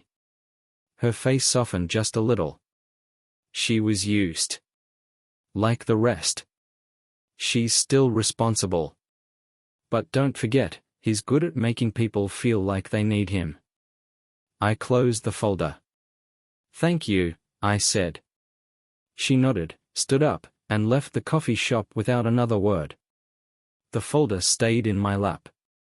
And for the first time since this whole thing started, I realized something terrifying. This wasn't about me and Cynthia anymore. This was about stopping a predator. And I was already too deep to back out. I sat in the truck for almost an hour after Karen left. The folder lay open on the passenger seat, its contents threatening to spill into the real world. I stared at the pages, the printed names, the highlighted quotes, the raw handwriting etched into the margins like someone trying to scream through paper. My hands wouldn't stop shaking. I knew Jay was a liar. A manipulator. A coward hiding behind fake smiles and performance reviews. But reading this, seeing how many women he'd left wrecked in the same pattern, felt like touching a live wire. I hadn't just married someone who got tangled in his mess. I'd married someone he targeted. And now I was holding the evidence. I started the truck, drove straight home. Didn't stop for food. Didn't answer the 2 missed calls from an unknown number or the text from Rob asking if I was still breathing. The house was quiet when I stepped inside. Cold, too. I'd forgotten to adjust the thermostat again. I tossed the folder on the kitchen table, stared at it while I reheated a frozen burrito in the microwave. The timer beeped. I didn't move. Instead, I opened my laptop, attached the folder's contents to a new draft, and addressed it to 3 people. The hospital's legal department. A local journalist I vaguely knew from a charity event 5 years ago. An online page called MedShield Exposed, a watchdog site for healthcare corruption. Subject line, a repeat offender, pattern of predation in Boise healthcare. I didn't write much. Let the documents speak for themselves. I added a short note. Jay Feldman has spent years using his position to target and manipulate vulnerable women in medical environments. Internal reports were ignored. His victims silenced. Attached are signed statements, HR complaints, and video evidence.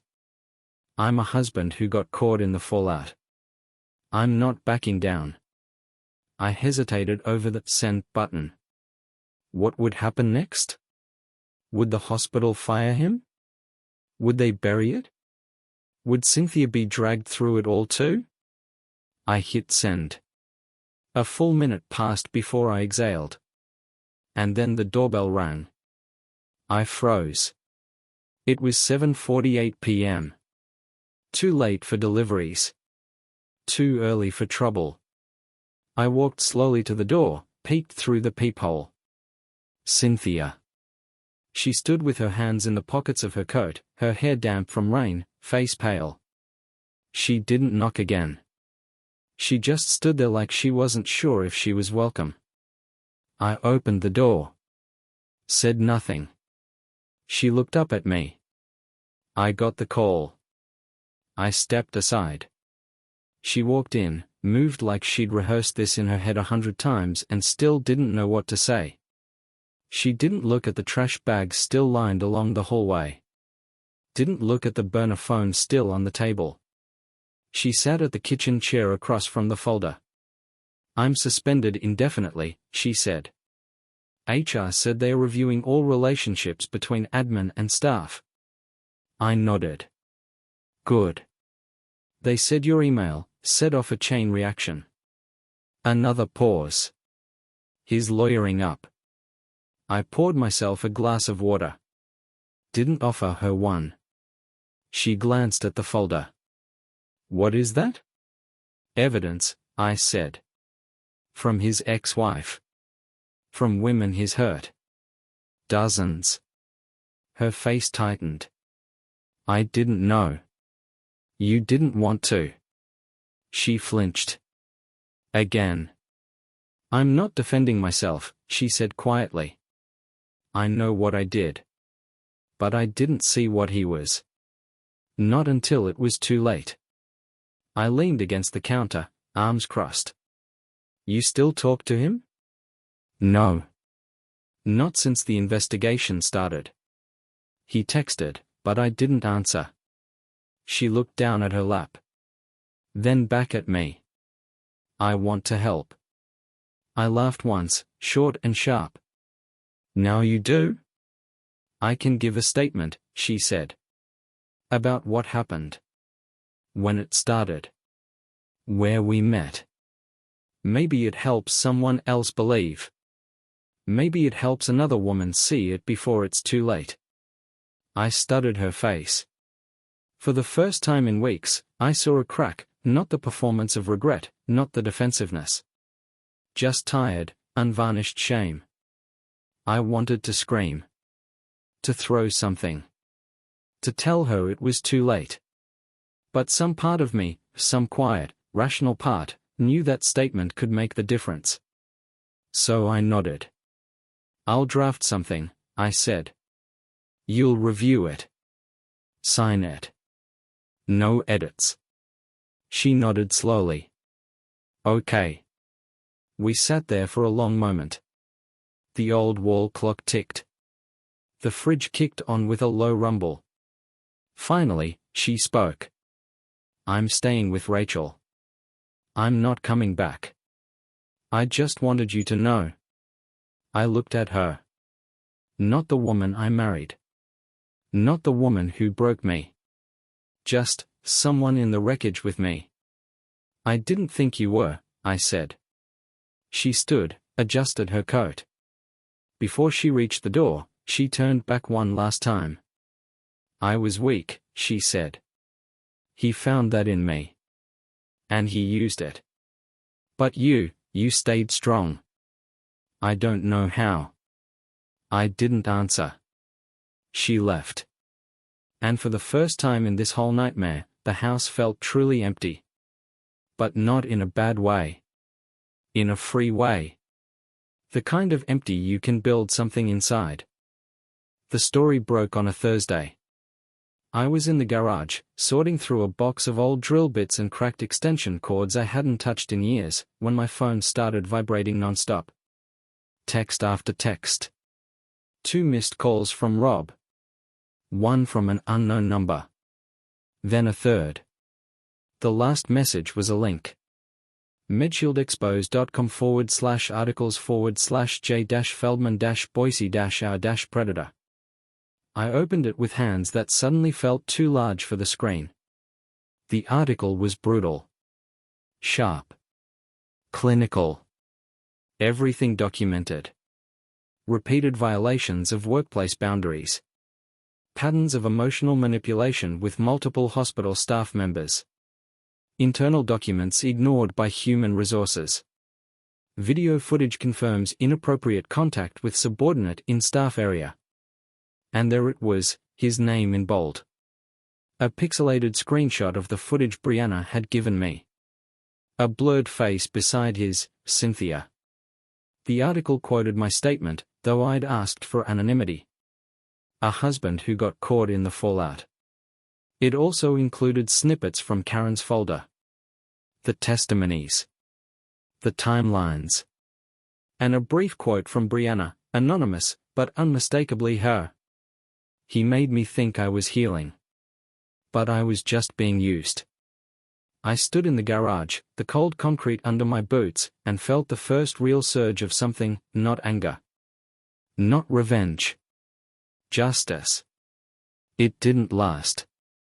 By nightfall, my inbox had turned to ash. Dozens of emails. People I hadn't heard from in years. Some supportive. Some accusatory. Others confused. And then came the threat. 7:42 p.m. Unknown number again. You want a war? You got it. 10 seconds later, another. You think this ends me? I'll drag you down with me. I didn't reply. But I saved everything. The next morning, someone slashed my tires. All four. I found them when I stepped outside with my coffee, still half asleep. My neighbor across the street, Kurt, was already filming with his phone. Call the cops? I asked. He shook his head. I thought maybe you did. I forced a half smile. Different kind of war. I called a tow truck, filed a report, and went back inside. I didn't even feel surprised. Jay was flailing now. Like a cornered animal. Loud. Reckless. And I knew the next strike wouldn't be physical. It would be legal. Sure enough, 2 days later, a certified letter arrived. Notice of intent to file defamation suit. 3 pages. Full of jargon. Demands to remove the article. Cease communications. Refrain from continued public character assassination. I emailed it to the reporter. CC'd Karen. Brianna. The hospital's legal desk. Attached to the bottom, a new audio file. Jay's voicemail. Tyler. This escalation isn't helping anyone. And then I added a new line. If this goes to court, discovery will reveal everything. Your client has more to lose than I do. I hit send. No reply came. That night, I opened a bottle of boxed red wine, cheap stuff, borderline vinegar, but it tasted like relief. Like air. I sat in the living room. Lights off. Just the hum of the fridge and the distant bark of a neighbor's dog. It was the first time I wasn't waiting for the other shoe to drop. Then the door knocked. Not rang. Knocked, 3 soft raps. I stood, heart already in my throat. Looked through the peephole. It was Alicia. I hadn't seen her since the day it all fell apart. She looked different, older, somehow. Her hair was tied up, face bare, expression unreadable. I opened the door slowly. Hey, she said. Hey. She shifted on her heels. Can I come in? I nodded. We sat in silence for a moment. She glanced around the living room like she was walking through a museum of memories she didn't want to touch.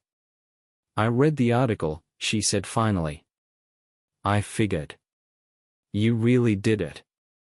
Not alone. She looked down at her hands. I believed him, you know.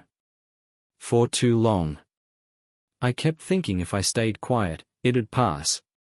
That Cynthia would come back. That you'd forgive. That somehow it'd all reset. But it didn't, I said. No. She looked up, eyes raw. I was weak. I shook my head. You were manipulated. Just like the others. She studied my face for a long time. I'm sorry, Ty. For everything. For the part one played.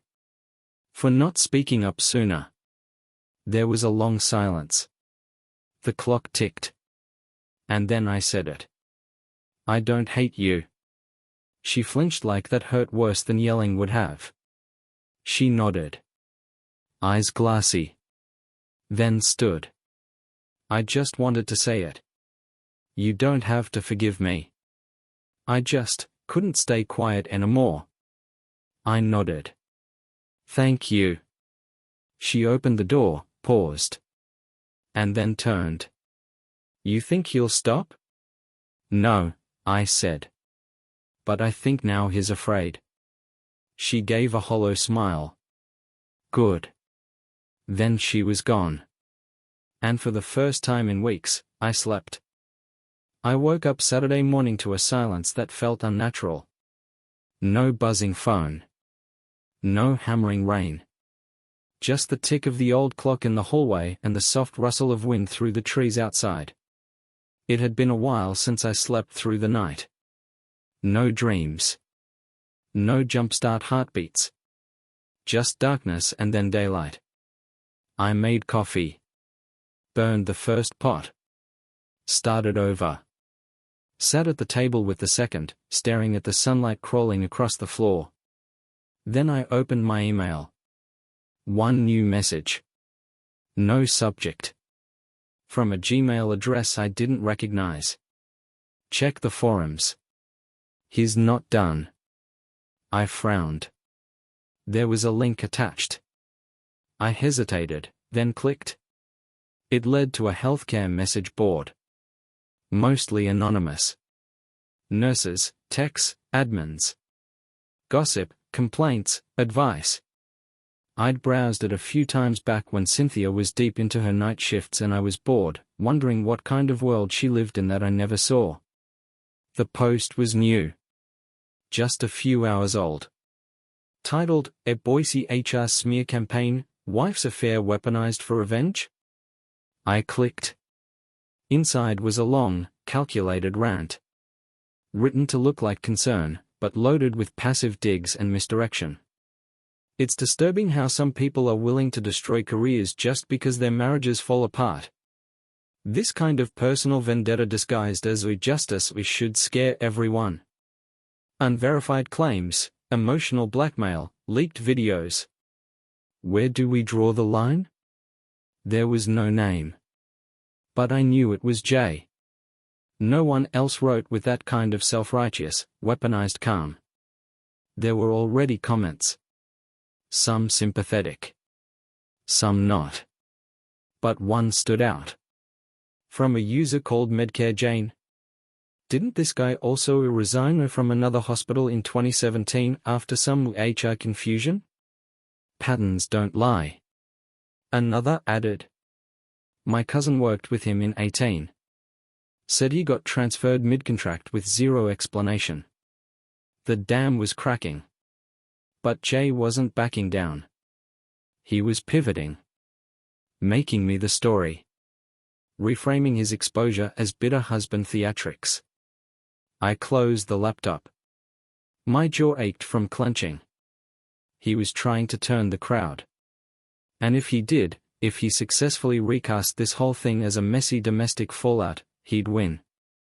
He always wins when it becomes a matter of perspective. Because his charm was like gravity, pulling weak people toward him. Making their own weight feel like choice. I paced the kitchen. Picked up my phone. Considered calling the journalist. Instead, I called Brianna. She answered on the second ring. Yeah? He's going public, I said. Anonymously. Trying to make me look like a jilted husband with an axe to grind. Pause. He's scared, she said. But if people start believing him. I know. I heard her shift, maybe sit down. Then we go public too, she said. With names. With faces. I don't know if I can, I said. Not because I'm afraid. I'm not sure dragging my face into this helps. She was quiet for a moment. Then, he's counting on that. On your hesitation. Your decency. That stung a little. Because it was true. Jay thrived in the gap between outrage and action. He weaponized hesitation. And I was handing it to him. I'll think about it, I said. Don't think too long, Brianna replied. He's not going to. We hung up. For the rest of the day, I didn't do much. Just watched the weather turn, clear skies clouding over again by afternoon, wind picking up. I cleaned out the fridge. Changed the batteries in the smoke detector that had been beeping for weeks. Normal things. Mundane, grounding things. But my brain wouldn't quiet. By evening, I made a decision. If he was going to paint me as a bitter, vengeful ex, I was going to show them the real me. Not through legal threats. Through proof. So I printed everything. All the emails. The screenshots. The HR complaints. Even the damn motel receipts. Then I walked into my office, turned on the lamp, and started recording. A video. Just me. One take. No edits. I introduced myself. Told the story. From the beginning. Calmly. Factually. I didn't slander. I didn't accuse without evidence. I just told the truth. What Cynthia had confessed. What Brianna had shared. What Karen had documented. What I had endured, quietly, methodically. And at the end, I held up the flash drive. This is not about revenge, I said. It's about accountability. This man has hurt people for years. Silently. Carefully. But not anymore. I uploaded it to a Dropbox folder. Set permissions. Then I wrote an email. Addressed it to the hospital board. The same journalist. Brianna. Karen. Even Alicia. If he tries to erase me, this is what I'll send out. I'm not hiding. Neither should any of you. I didn't send it yet. Just left it in drafts. But I knew he'd see it. He had spies everywhere. And next time he tried to smear my name, I'd be ready. Because now? He wasn't dealing with a husband. He was dealing with a witness. The knock came at 6:43 a.m. Not a phone call. Not an email. A knock. 3 hard thuds that rattled through the quiet of the house like a threat. I was in sweats, barefoot, half awake with a coffee filter in one hand. I froze mid-step, heart pounding. I crossed to the door, checked the peephole. 2 men. Mid-40s. Clean cut. One in a navy windbreaker with a clipboard. The other in a grey button-up. Both had that polite, unreadable expression you only see on lawyers and detectives. I opened the door halfway. Tyler Garrison, the one in the windbreaker, asked. Yeah. He handed me a white envelope. You've been served. I didn't respond. He nodded, turned, and walked down the steps like it was nothing. The second guy gave me a tight nod and followed. I stood there, envelope in hand, heart pounding, the coffee filter still clutched in the other. Inside, I found it, a formal complaint. Lawsuit pending. Defamation. Emotional damages. Coordinated smear campaign. Filed on behalf of J. Feldman. I laughed. Actually laughed. Because he'd finally done it. He'd pulled the trigger. And that meant he was bleeding. I dropped the envelope on the counter, poured coffee into a chipped mug that read "World's Okayest Dad," and sat at the kitchen table like it was any other day. 15 minutes later, I sent one email. To the journalist. Subject, a permission granted, publish everything. 2 hours later, the article went live. This time, with names. Faces. Brianna came forward. So did Karen. So did 2 other women from the folder. They agreed to go on record, share pieces of what they went through. There were photos now. Quotes. Hospital emails that had previously gone ignored. One nurse's statement read, "He told me I was special. That I helped him feel alive again. When I tried to step away, he threatened to report me for harassment. I wish I had screenshots. I wish I'd spoken up sooner." The piece tore through social media. Within hours, it hit the local news cycle. Then regional. By 4 p.m., the hospital issued a public statement. We are launching a full external investigation into the conduct of Mr. Feldman and the prior handling of internal complaints. Effective immediately, he has been placed on administrative leave. The photo they used? His badge photo. Smiling. Confident. Untouchable. But I knew the truth now. He wasn't untouchable. He was fragile. Cracked. By 7 p.m., I had a voicemail from his lawyer, asking to discuss settlement terms. I didn't respond. I forwarded it to the journalist instead. By 9, my driveway was full. Rob, Brianna, Karen. Even Alicia showed up, parked across the street in her car but never got out. She just watched the house for 20 minutes, then drove off. I didn't wave. Didn't go outside. I just sat on the porch, beer in hand, watching the last light of day fade behind the clouds. And then the message came. Jay. This time, no mask. No fake accounts. Just a single text. You don't win. You just burn everything down. I stared at the screen for a long time. Then typed. Better than hiding in the ashes. I hit send. No response. The phone didn't ring again that night. The air felt cold. Fall creeping in early. The trees rustled. Somewhere a dog barked, sharp and fast. Inside, the house glowed softly, lamps on timers, a steady hum of electricity, and nothing else. No drama. No lies. No silence that felt like punishment. Just quiet. Real quiet. The kind that feels earned. Around midnight, I opened the laptop one more time. The inbox was full. Messages from strangers. Other hospitals. Victims I didn't know. Some anonymous. Some brave enough to sign their names. One woman wrote. I left that hospital because of him. I thought no one would ever believe me. Thank you. Another? I was a nurse in Spokane. 2015, same name. Same pattern. I have proof if you need it.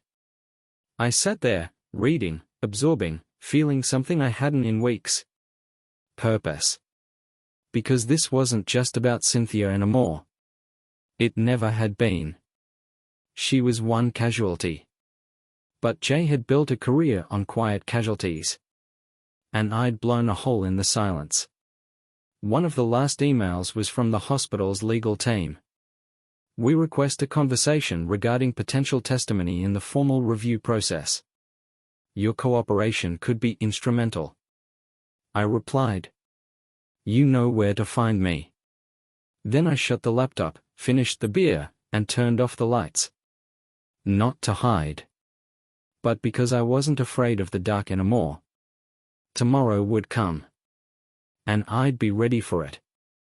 The courtroom smelled like old wooden coffee burned too long on a hot plate. Fluorescent lights buzzed overhead, casting everything in that flat, ugly glow that made everyone look more tired than they probably were. I sat in the second row. Not in a suit, just dark jeans, a collared shirt, and the same black jacket I wore the day Cynthia walked out for good. I didn't dress for theatrics. I dressed like myself. The person Jay never saw coming. He was across the aisle, seated with his attorney. Clean-shaven. Hair perfectly combed. Navy suit that probably cost more than my monthly mortgage. But his hands told the story. He kept fidgeting with a pen. Clicking it. Spinning it. Setting it down. Picking it up again. He didn't look at me once. Brianna sat beside me. She wore black too. Simple, unassuming. But her back was straight, her jaw tight. Karen was one row behind. Her presence alone was a quiet kind of justice. The judge didn't waste time. This wasn't a criminal trial. It was civil. A hearing to determine whether Jay's lawsuit for defamation had any merit, or if it was a last-ditch attempt to silence everyone. Jay's lawyer stood first. Calm. Polished. Spoke about reputation, loss of employment, irreparable harm to character. I didn't look away. Neither did Brianna. When it was our turn, the journalist was called to testify. Then Karen. Then finally, Brianna. She told her story without crying, without embellishing, without flinching. And then the judge called me. I walked to the stand, placed my hand on the Bible, and swore in. My voice was steady. I told them what happened, not just the affair. That would have been too small. I told them how I found the phone. How I got the screenshots. How I met Brianna. How Karen came forward. How Cynthia, even in her shame, agreed to sign a statement because she knew what had been done to her. I explained that this wasn't about a broken marriage. It was about a man using his position to manipulate people, over and over, across cities and years, while institutions looked the other way. I ended with a quote I'd never planned to say but came out anyway. You can't call it a smear campaign if all we're doing is telling the truth. When I stepped down, I didn't look at Jay. But I felt his eyes on me. The judge called a recess before announcing his decision. Outside the courthouse, it was overcast. Humid. One of those late summer days where the air felt like wet cotton. I stood on the steps with Brianna. We didn't speak. Just watched the traffic move. People going about their lives, unaware that something huge had just cracked open nearby. 20 minutes later, we were called back in. The judge's ruling was brief. Jay's suit was dismissed. The evidence, the public interest, and the pattern of credible accusations were too strong to ignore. Freedom of speech, the judge said, especially when it concerns systemic abuse, must not be chilled by legal intimidation. Jay didn't flinch. But I saw his lawyer lean back, sigh, and rub his forehead like a man who already knew what came next. We didn't celebrate. There was nothing to toast. No victory lap. Just the weight of it lifting, slowly, like fog. Outside, Karen hugged Brianna. She turned to me, opened her mouth like she wanted to say something, but didn't. Just nodded once, then walked away. I asked Brianna if she wanted to grab a drink. She said no. Said she was going home to write. I need to get this out of me, she said. Even if no one reads it. I understood. We hugged once. No promises. No awkward goodbyes. I drove home with the windows down, the breeze washing over my face. No music. Just the sound of the world moving forward. Back at the house, the front porch was quiet. Empty chair. Wind chime barely moving. I went inside, poured a glass of water, sat at the kitchen table, and opened the old cigar box I hadn't touched in years. Inside were old receipts. Baseball cards. A photo of me and Cynthia on our first road trip to Utah, laughing, wind in her hair, a smear of sunscreen on her nose. I stared at it for a long time. Then I put it back. Not out of anger. Out of acceptance. She was part of the story. But she wasn't the whole thing. Later that night, I opened a new Word doc. Typed a title at the top.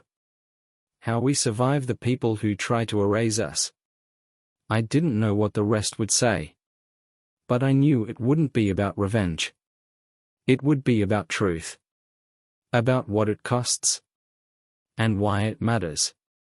Because sometimes the people we love betray us. Sometimes the ones who smile the widest carry the darkest weight. But if we don't speak, they win. And I was done letting them win.